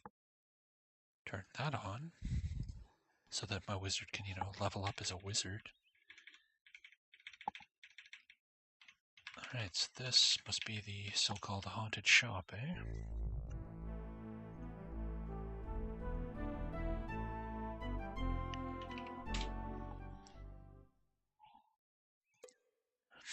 The door was locked. James was about to leave when he noticed a small sign hanging from a rusty nail on the door. The sign read, Naya's shop, closed for now. That's a strange thing to put on a sign, said James with a puzzled look. So how do we...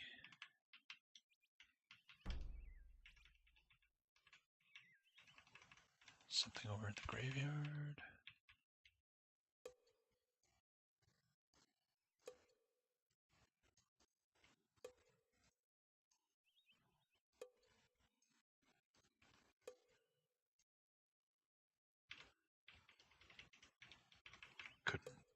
Couldn't rest in life. Can't rest in death, maybe? Just a body. Awesome.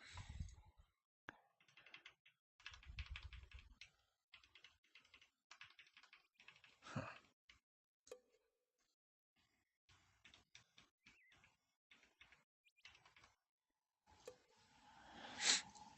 Abandoned house with some cash. And what's this? Red wheat brew. Tith's piss. This liquid is famed for its metallic flavor and ruddy color, both owing to the fact that the liquid was gathered from rusty drain pipes at the Temple of Tith. Many claim the fluid could improve an imbiber's swordplay for a short time. Okay. Interesting.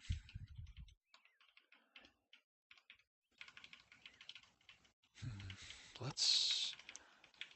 Ghosts like it dark, so let's try waiting until like midnight here. Nothing again.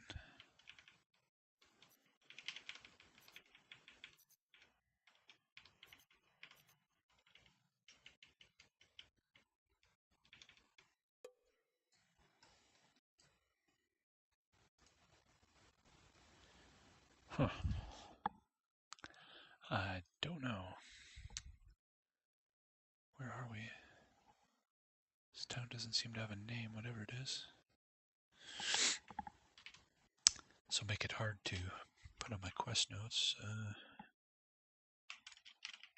Haunted shop just southeast of Sethanon.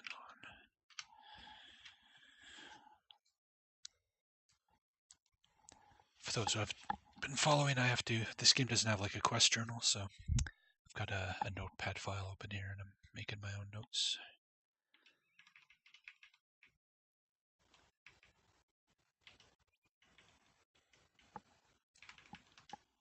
This tucked behind the trees here. A completely abandoned house. That's utterly pointless, okay. And this would be the road to Sethanon. Gorath stopped and stared off into the distance. After several seconds of contemplation, he turned and began to speak. The hair on the back of my neck is telling me that something is out there, something evil. If we don't turn back now, I would suggest that we at least proceed with great caution. Okay.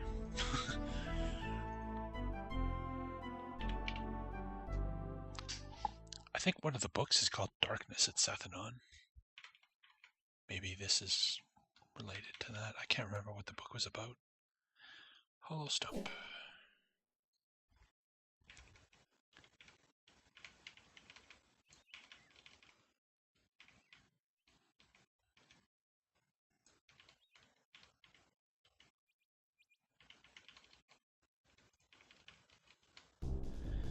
Ambush.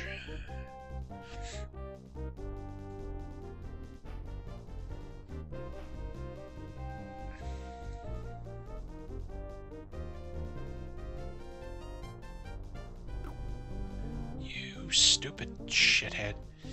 God damn it.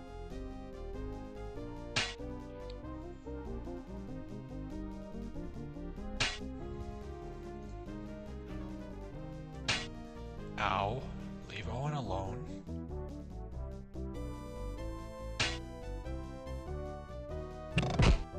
Please don't be poisoned.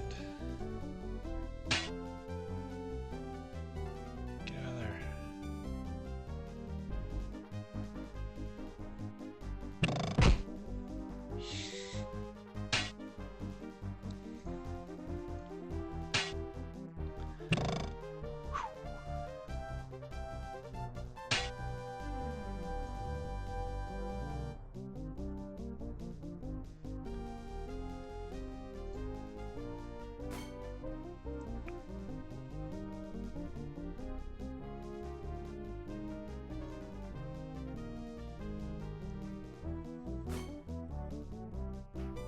Leave Owen alone. Holy crap.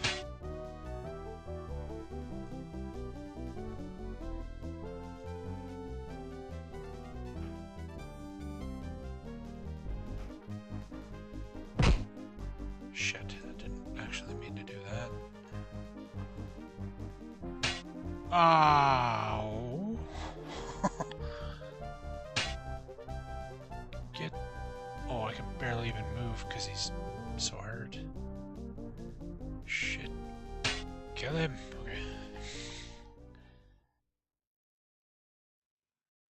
Not poisoned. Good. What's this? Gildas Thorn. Huh. I don't think we have room to carry any of this crap. No, we don't.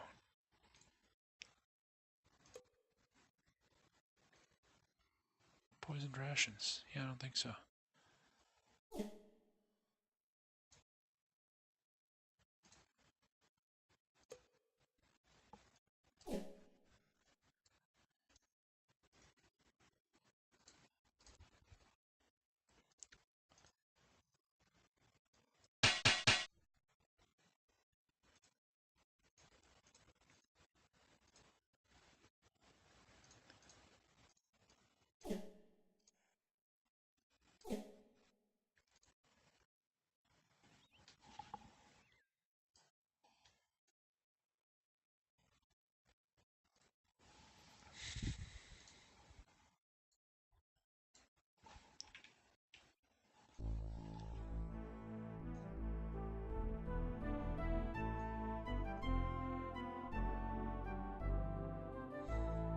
What am I up to? 53.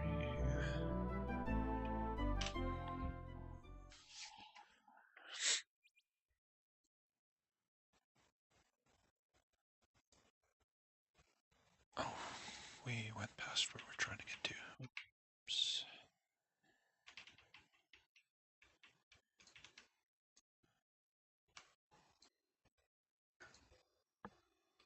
This was empty, right? Yeah.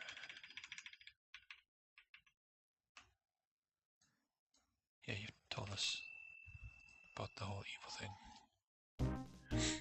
James gasped. He fought back terror rising within him as an icy wave passed through his body, hitting him in the chest with a sledgehammer blow that forced the air from his lungs. As he fought to catch his breath, he suddenly found himself under attack. What the hell is that supposed to be?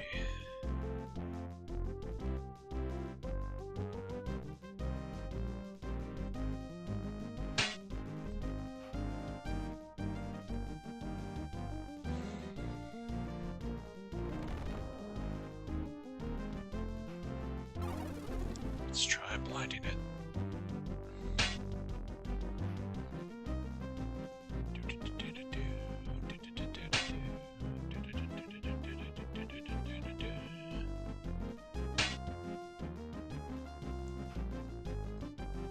Oops, not you, Owen. Shit.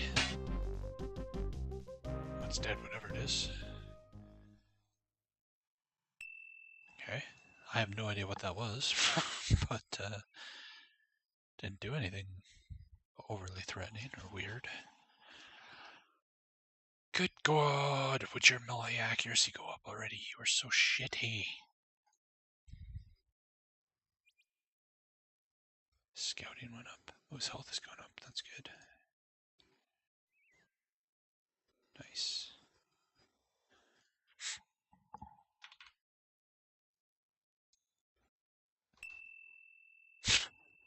You're gonna like... Really? What the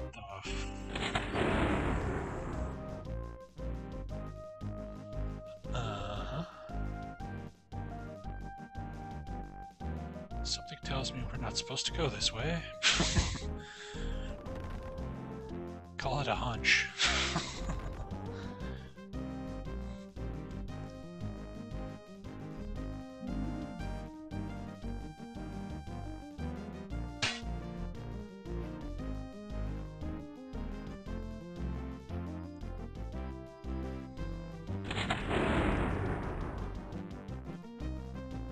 cast spells from point blank? Not supposed to be able to do that. Cheating and cheats. Oh god. Oh, this is not good at all.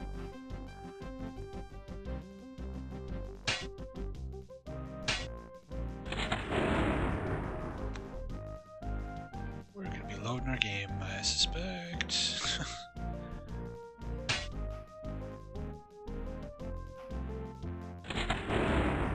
What the fuck?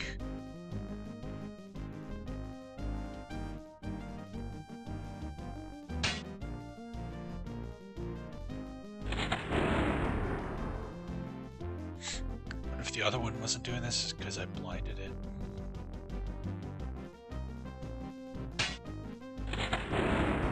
Okay, this is auto battle. Get this over with because we're just gonna load our game. And for some reason, this game won't let you load your game in the middle of a fight. Don't heal them. We want this to end.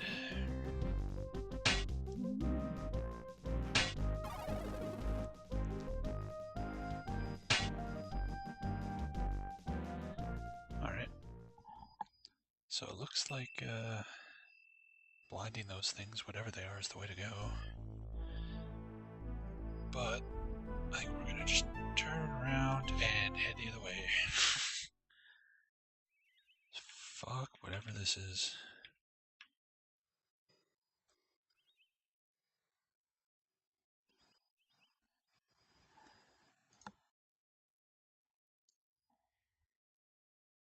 Okay, so we're back in Layton, which means we're gonna have to go up here, hug the wall.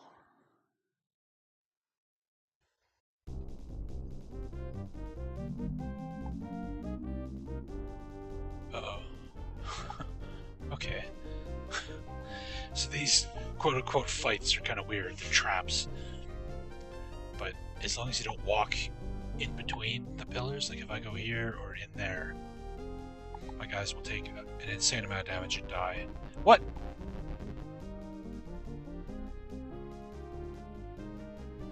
What? Is there one I can't see? Is Gorath blocking it? Oh, for fuck's sakes. Suicide so we can load our game. Come on.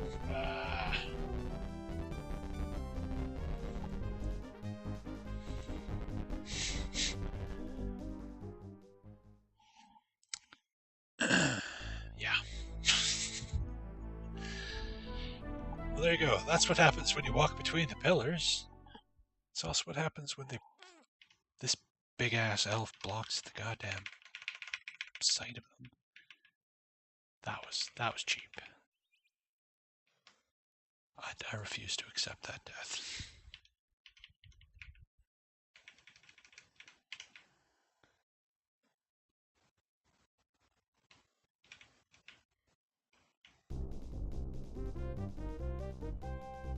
Okay, now we just have like a straight up fight instead. Whatever. Get away from Owen.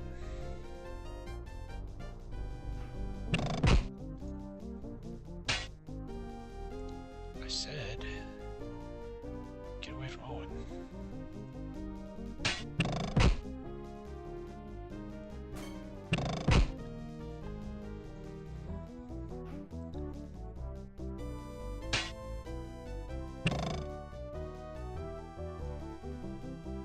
I misclicked. Good job.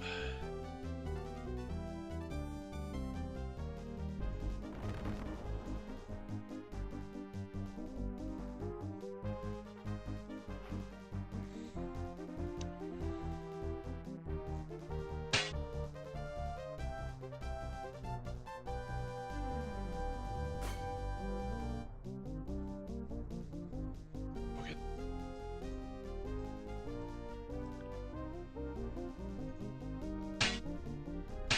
Ow! Defend yourself. Oh, come on. I understand James missing because he's terrible, but Gorath, you're better than that, man. Come on, man. Come on. 95% chance to hit. There you go.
Okay, so this is the trap that killed us last time.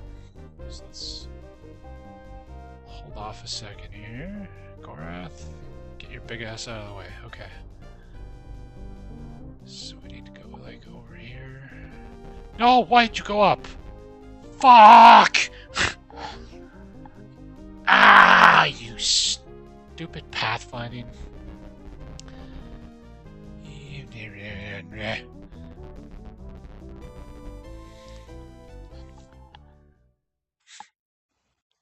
I just want to get back to where we were, game.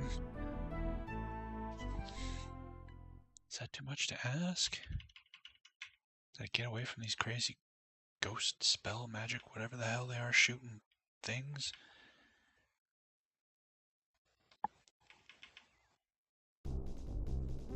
Okay, it's these guys again. I'll save after we win this time.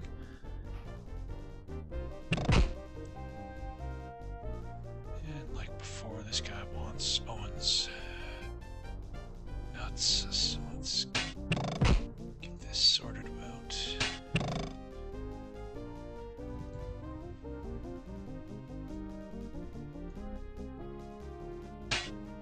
Thank you for that, you fucker. There we go.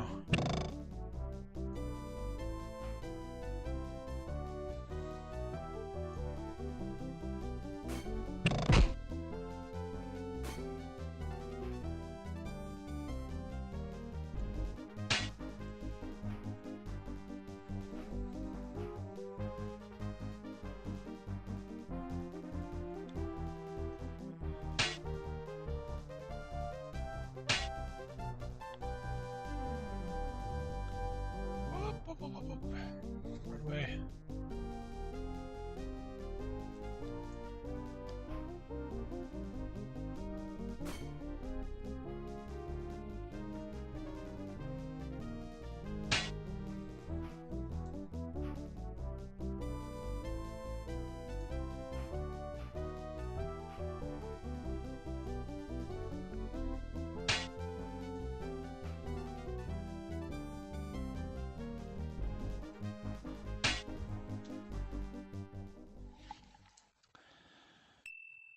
Ding.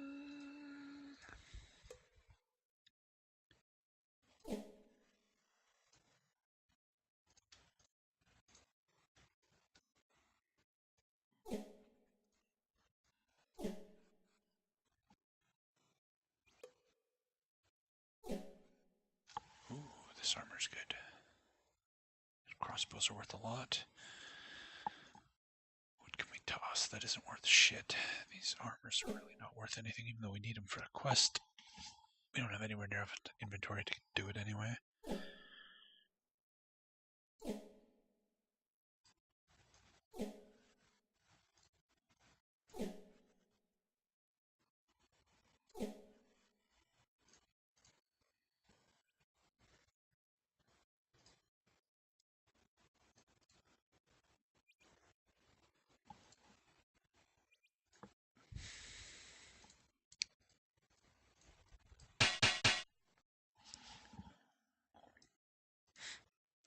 It's fine. No, I want to repair that one, actually. Shit. Yeah, I know. I know it did. Thank you.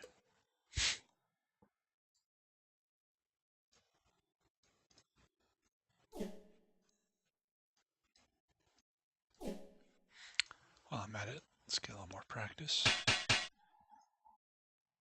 Can't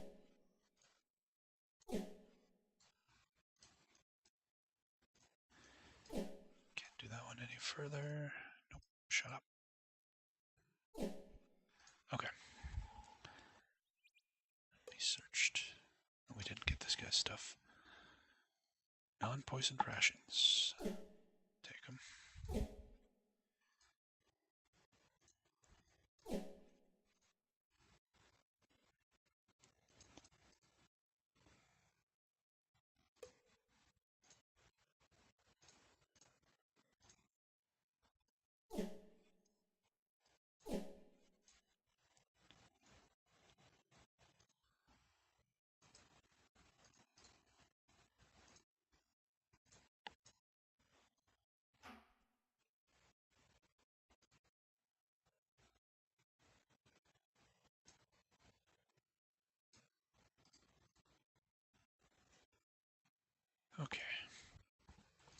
So in case I haven't explained this today, the way that you earn skills by just doing stuff, like you don't earn experience points, you just learn by doing, and you can tag skills.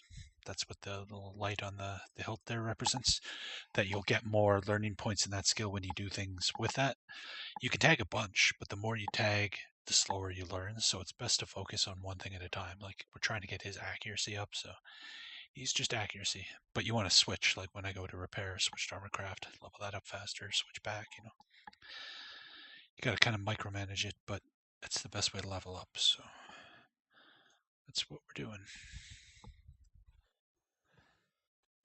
Okay, let's save this time so I don't have to do this fight again.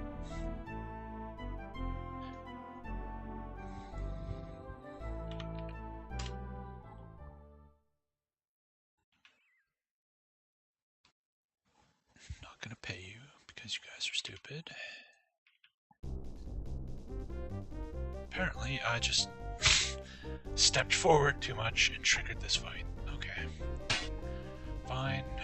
I'll just beat your dumbasses then.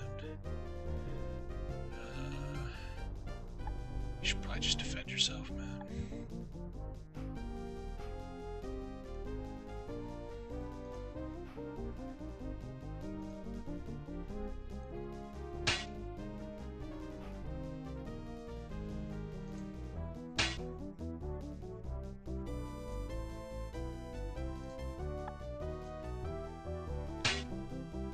Okay, these guys are hella weak. I wonder if they're like injured because I fought them before. Maybe that's why they don't leave corpses. I'm not actually killing them. I'm just beating their asses. And when you fight them again, they're still hurt. That'd be kind of funny.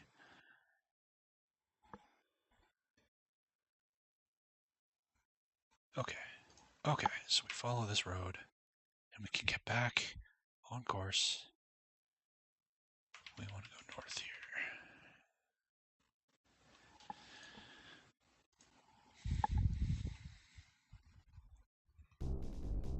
James heard a belch ahead of them. Mercenary took his last will, blah blah blah blah, ambush. Okay.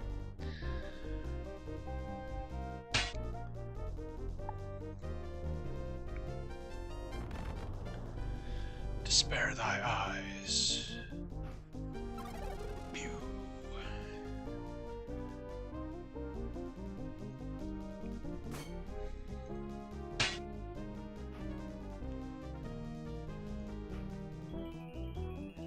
Whoa, what's that? That seems bad. That seems like it's really bad. 58? What? What the fuck? I want that spell. That's some good shit. But that guy's gotta go.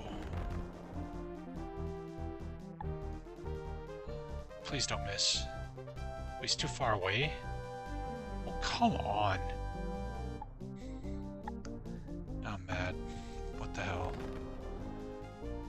Well, in that case, we better heal Gorath.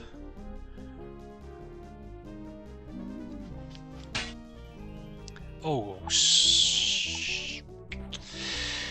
yeah, this is gonna go well.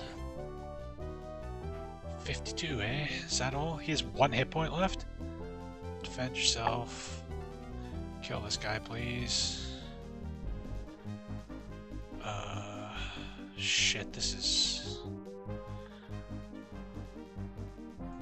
really bad. Keep defending yourself. I think this guy used up all his health casting his spells here. Can we kill him? Yes. Okay, good.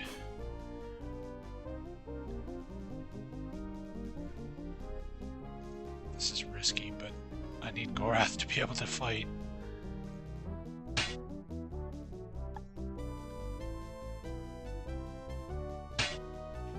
Good shit, man. Good shit.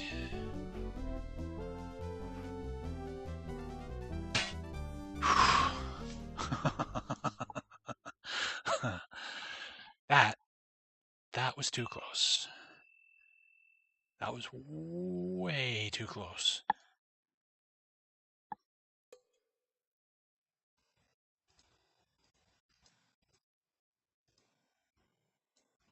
Should fix my own sword while I'm doing my weapon craft and shit here.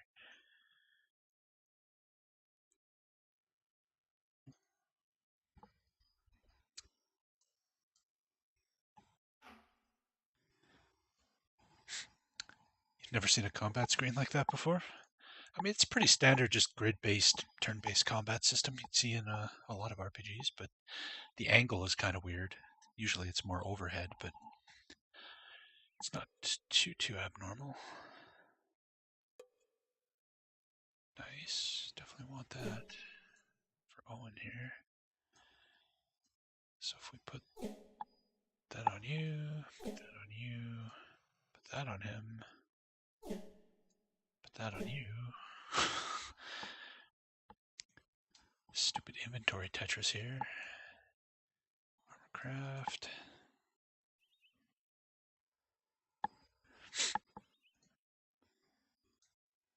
Repair that. Go back. Yeah, I know. Put that on him. No. Him.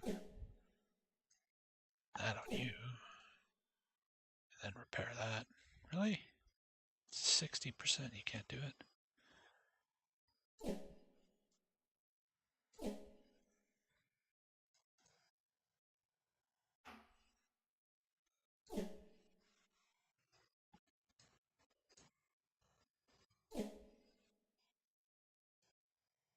Okay. Ooh, 80 value emerald. That'll sell for a reasonable amount. Let's kind of village here. Save up.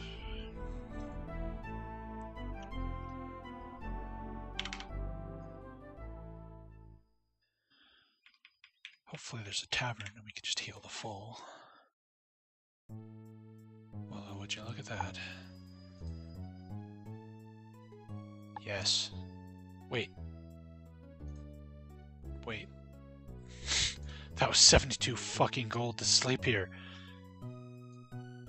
72? It's usually like 10 tops. Fuck. Well, let's get some of our money back. 15? Not only do they charge an arm and a leg for a room, but you only pay 15 bucks for this musical masterpiece. You sons of bitches. This inn sucks.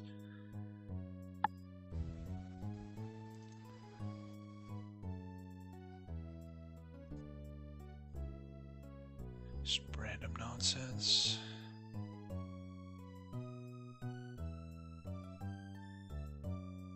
Yep. We've had that before. Okay. And he's got nothing. Do I need to buy food? 4 rations for 2 gold. That's an okay deal.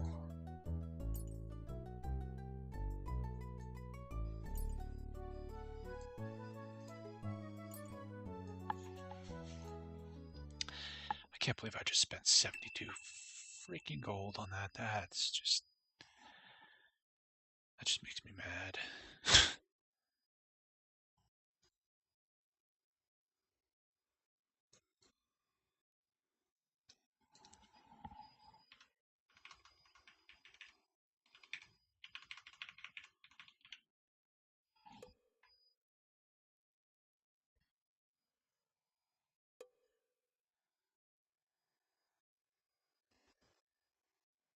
Okay.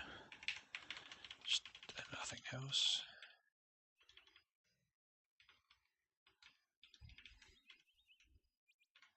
Wait a minute. Looks like there's something in the woods here. A whole bunch of somethings. Hello. Oops. These chests are probably trapped and gonna kill me, so let's save.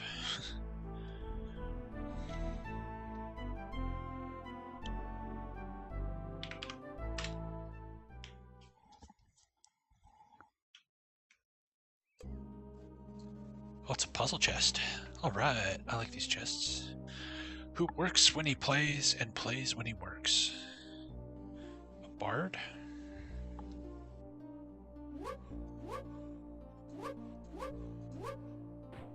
That was an easy one. Crappy armor. True Sight T. Who has that? Apparently he does. Okay.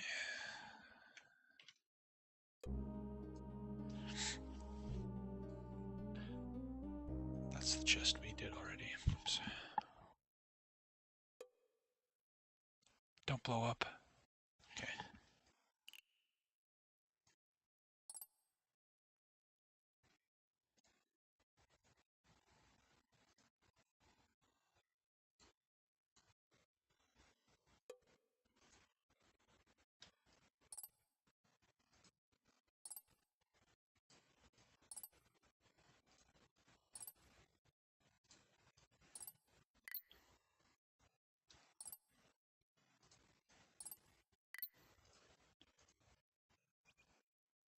Didn't even give him a single point in lockpick. I was like, oh, I'll level up a bit on my lockpicking here, but okay, let's try these other keys.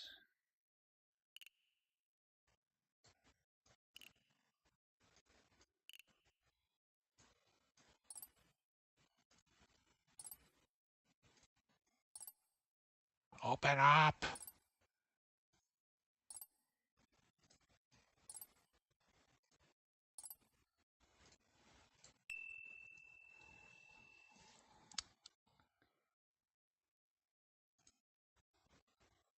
Okay, what's this third chest about?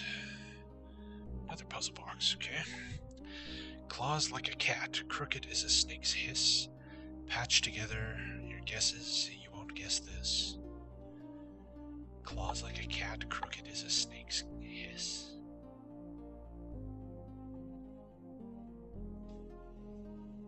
Six letters.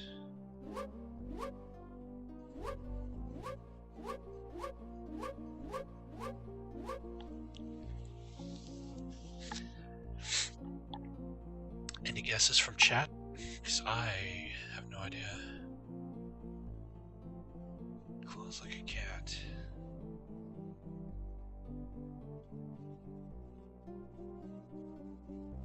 Crooked is a snake's hiss. What?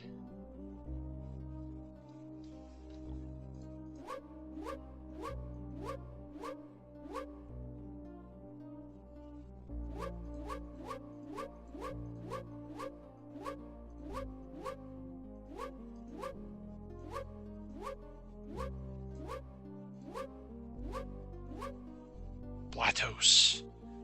Nope.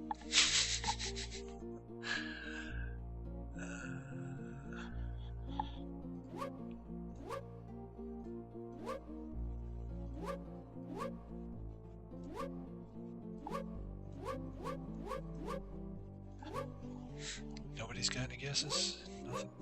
I'm on my own. No clue.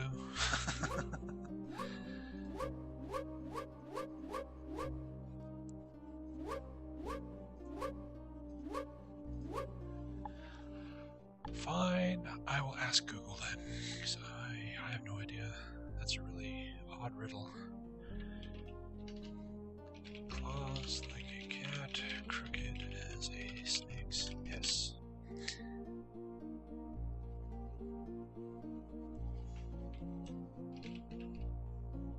Briars? The answer is briars. I would never have guessed that in a billion years. Briars. What?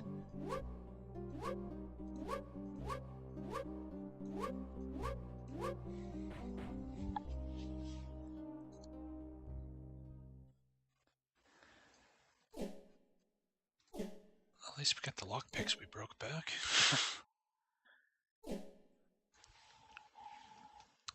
Okay, that was an interesting little sidetrack there. Let's heal up. Okay.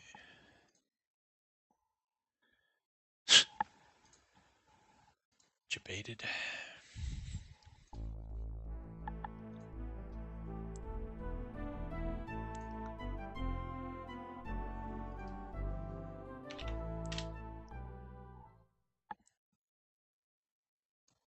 Oops.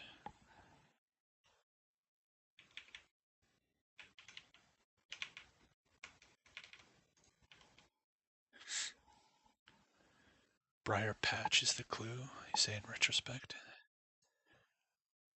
Did it say anything about a patch?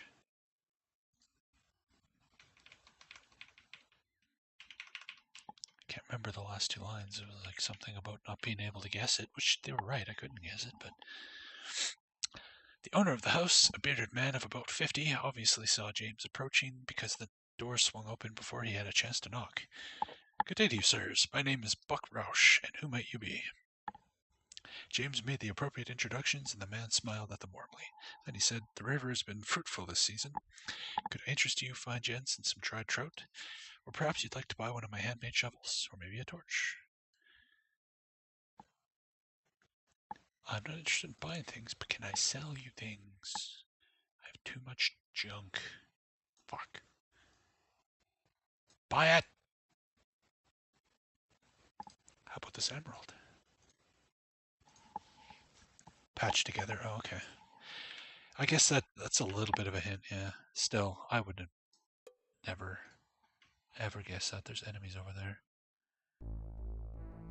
Hold on. My turning is too high.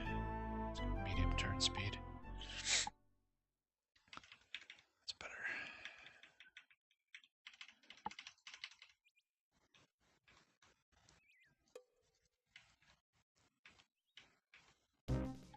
The rogue was not ready. Pleased that they had been unobserved, James pressed their advantage as they moved in, keeping his senses alert for signs of other attackers. Satisfied that this enemy was alone, they moved into combat positions. Hey, buddy. Since I can't reach you, I'll just let you come to me.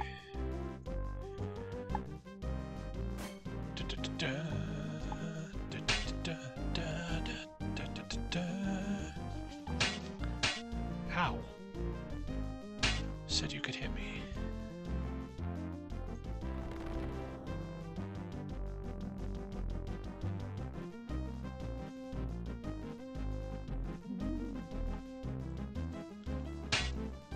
Bonk.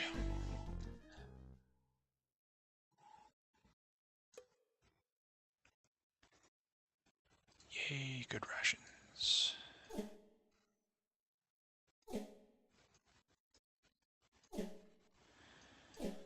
Cash monies and 96% sword. I guess we can toss this one.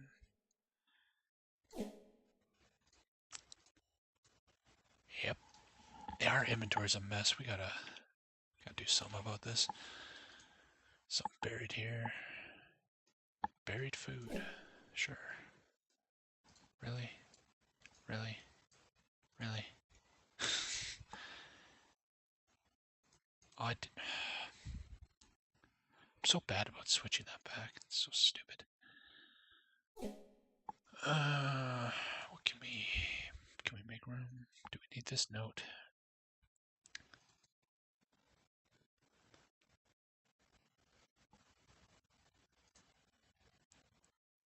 I don't think we need this note. I've made a note of it in my notepad, so fuck it.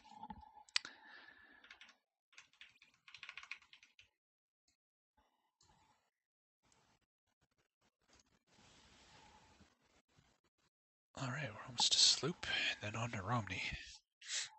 I think I'm going to try and make it to Romney, and I think that's where we'll call the stream here, so that's tonight's goal.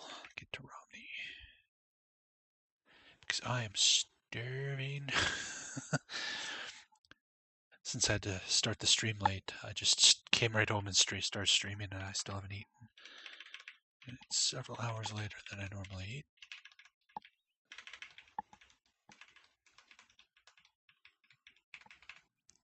Hello?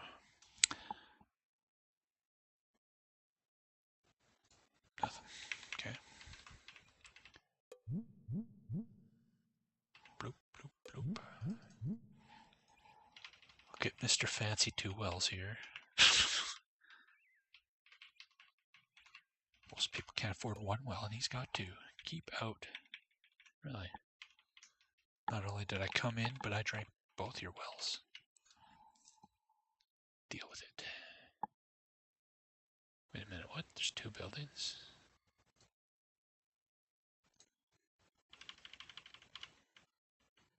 What? Okay, apparently I'm looking right at a building according to my map.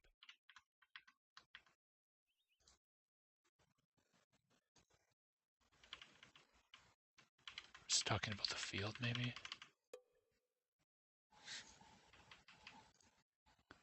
Okay, it's the field. Okay. I was very confused for a second there.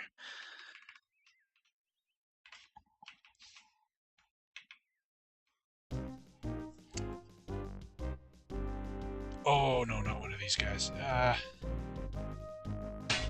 Okay. Blind him.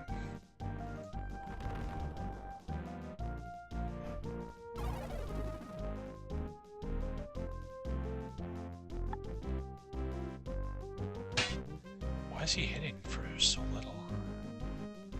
Just, actually, let's alternate. Blind every other turn. Good job, dummy.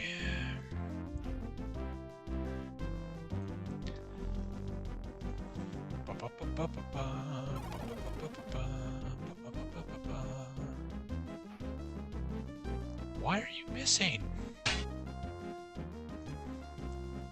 You're at full health. You have a 96% chance to hit. Thank you.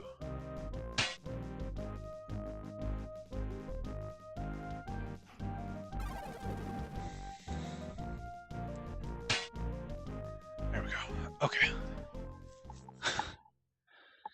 The key to those guys, blind them, and then they don't shoot you with whatever the hell that spell they do that they can do from point-blank ranges. A man appeared in the doorway, his raven hair dusted with gray and the lines around his eyes hard. He looked on them with gravity, the weight of his stare deep and penetrating.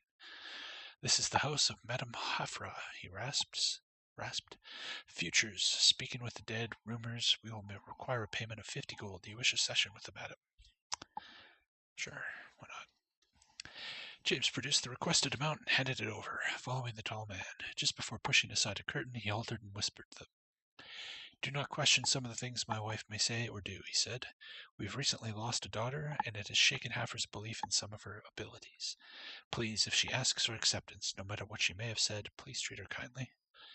Without another word, he shoved aside the curtain and allowed them into a rear room where Madame Hafra waited. Seated at a table, she wore a woven brocade vest over a lightly dyed peasant blouse, and her hands and neck were ornamented with bright wooden beads. "Please have a seat," she muttered, waving a brightly nailed hand at the rude chairs set across from her. As she spoke, her eyelids fluttered as if she were speaking through an alcoholic haze. "I may provide 3 services for you. We may speak of local rumors, I may tell thee of the future, or I may speak of the dead." Tell me about the future. "Very well," Hafra said with a weak smile, her posture relaxing visibly as she leaned back into the overstuffed cushions of her sitting chair. "We shall tell your future." Staring deep into James's eyes, she hesitated a moment, then shook her head. "I can tell you nothing you do not already know," she said, then locked gazes with Gorath. "But you, however, I see betrayal in your future. You will turn on all that you have sworn oath to, and will become something you once hated. You will face your enemy most hated, and he will change you." Folding her hands in her lap, she looked on them serenely, her face beginning to resume the look of her age. "This is the fate I see for you," she said, the slight tremolo of her inner voice betraying a hint of nervousness. "Fates have spoken through me. Accept." Detecting how important it was for the fortune-teller that they believed what she had told them, James leaned forward and patted the old woman's hands. "We believe you, Hafra," he said, reinforcing his words with a flash smile. Believing the session was over, Bella stepped forward to escort them out, but Hafra motioned for him to keep his place. "I do not believe they were finished," she said, treating them with a faint smile. "For the price they have paid, they may continue to ask questions. So, strangers, as I have told you before, we may speak of local rumors. I may tell thee of the future, or I may speak to the dead. How about rumors?" "Rumors," she repeated quietly. Leaning forward in her seat, she met James's gaze and held it, allowing her voice to harden. "Rumors? I will tell thee of the only rumor about which I know. Many have come and spoken to me of Sulky that roam the lands near the river Pilot's Folly at night, but these are lies." Startled with the ferocity with which the woman had bitten off the last word, James shrugged his shoulders. "I had not heard anything of them. Considering we've been fighting them, you know." "Do not seek the Sulky," she continued, her voice still frantic. "They are of no harm to anyone." Again, I would disagree. Although he had remained quiet as Halfra had begun to rant, Bella moved forward and touched her on the shoulder, seemingly relieving the wildness that was overcoming her.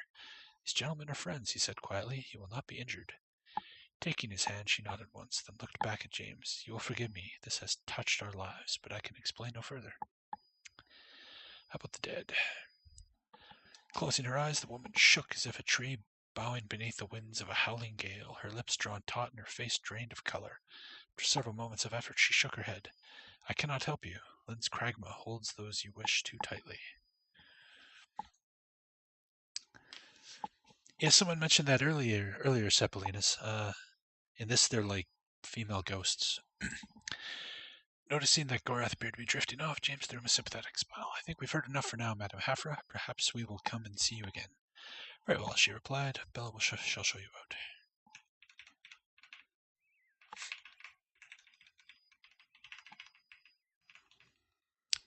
And it's getting dark. And Owen needs to heal up anyway. Where are we? We are probably at Sloop, right? Yep. Wrong button. Again.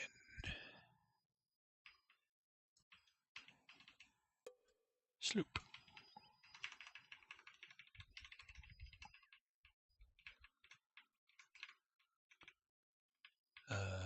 Where's Sloop? Ah, here it is. Hello. No one about. Okay. Standing in front of the wooden door, James paused to marvel at the construction of the house. Unlike many such houses, this one had apparently been built quite soundly and out of good materials. He knocked on the solidly built door. A moment later, a large man appeared in the doorway, sandy-colored hair dancing around his head thanks to a gentle breeze. You fellas come to about a house? No one builds 'em better, he said proudly. James took a step back. We were just admiring the fine job you did. Very nice work. Fortunately, we're just passing through. They talked to the man for a few minutes, discovered there was a temple on the other side of town, then left. Yeah, we know there's a temple because we can, see it.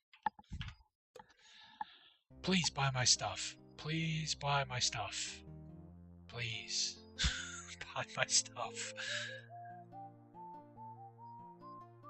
Oh, no. Buy it. Buy the sword. No. No.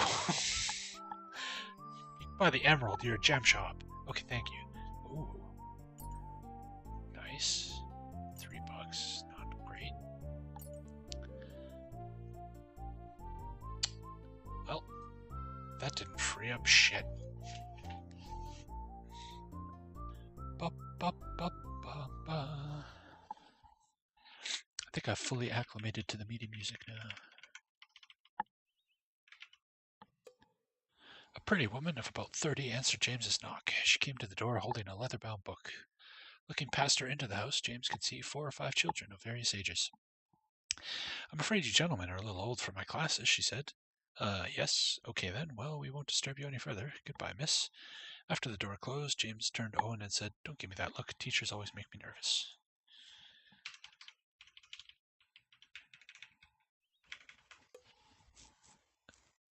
Abandoned. 127 gold? Yeah.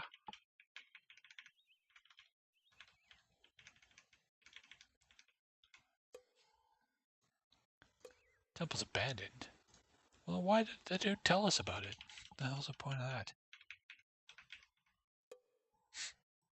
House was obviously deserted. Still, James thought it would be a good idea to knock. No sooner had his knuckles touched wood than the door swung open freely. He blinked several times as his eyes adjusted to the murky darkness. Doesn't seem to be anything. Suddenly, a scrawny ball of fur exploded out of the house, raking Gorath painfully across the face. Damnation! James cried. Cat must have been trapped in there for days. He caught his breath and went over to check on Gorath's injury. Damn, that cat hit him for like 20.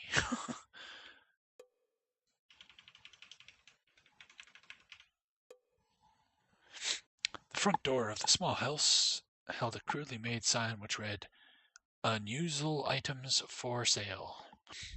James knocked and waited for someone to answer the door. A tall, shadowy man appeared and ushered them into the house. You come to buy something, yes? He asked, through crooked yellow teeth. I guess that depends on what you're selling, friend, Owen replied. They followed the man to a large wooden table. It was covered with about a dozen items, mostly junk, but one caught James's eye. Tell me about this piece. Where did you get this? He asked, picking up a broken medallion that looked as though it had been stepped on more than once. The man eyed them nervously. I found it around here somewhere. Would you like to buy it? He made a half-hearted sales pitch, then seemed almost relieved when his offer was rejected and he was told they had to leave. Turning to Owen, James said, Did you notice the Nighthawk emblem on that medallion?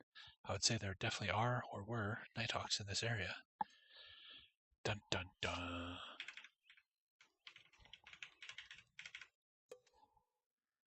Tavern.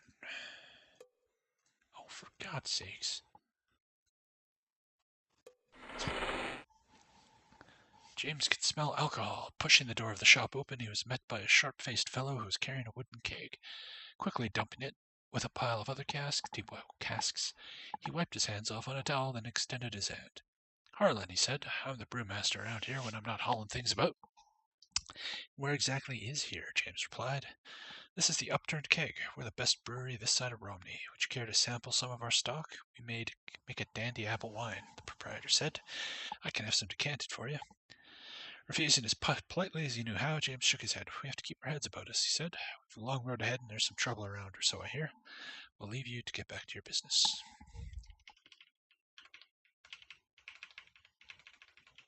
That was a pretty pointless town. But let's save so we don't have to do any of that again.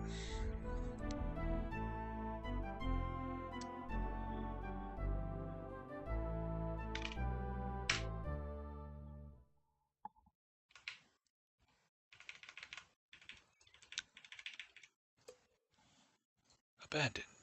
Cash and a terrible ass sword.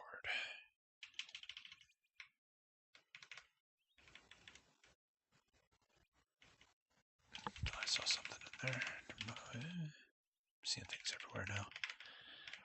The hunger is making me delusional. Quick, someone sent me a taco. It's life or death. There's something very strange about the house. James couldn't put his finger on it, but the house had a dreamlike feel, or was it a nightmare? He barely remembered knocking on the door, but he was sure no one had answered.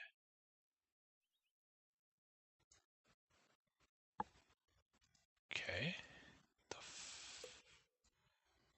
fuck's that all about?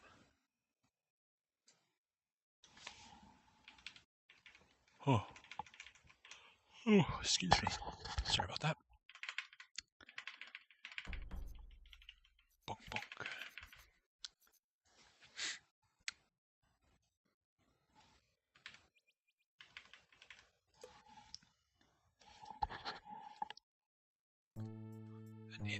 Alright. Before we do that, Owen, tune up your bard skills. It's time to knock him dead. Get down.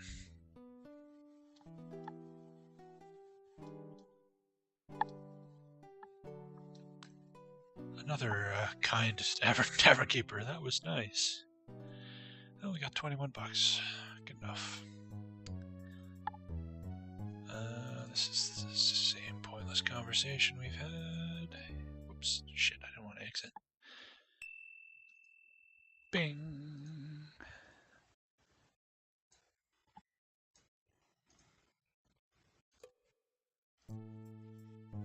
Barmaid in. How much? 3. See, 3 sovereigns for a night. That other place charged 72. What the hell?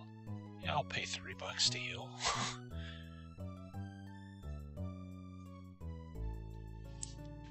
$72 gold.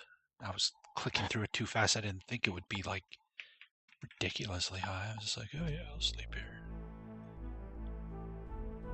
Yes, I'm still salty about that, and I'm gonna be salty about that for the rest of my life. I'm gonna remember that inn.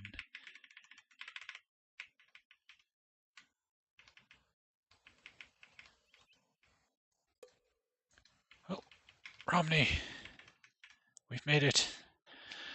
Okay. Okay, guys, like I said, we're going to get to Romney and we're going to call it a night. So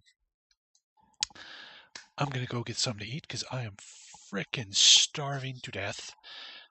Thank you very much for watching. I appreciate it.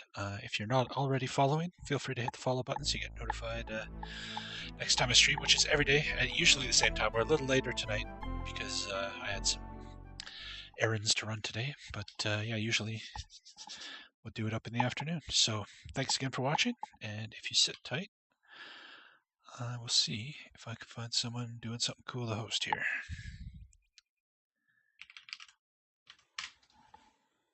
Who's playing what? Anybody doing anything? Oh, Super Dan is playing Yandorian Tales. Super Dan is a friend of the channel. He likes to stop by and watch. And Yandorian Tales, if you guys have not seen it, is a really cool dungeon crawler RPG. Very, very obscure. It's very hard to find, but it plays a lot like the old Might and Magic games. It's pretty cool. So let's go watch Dan play that. Thanks again for watching, guys. Hopefully I'll see you tomorrow.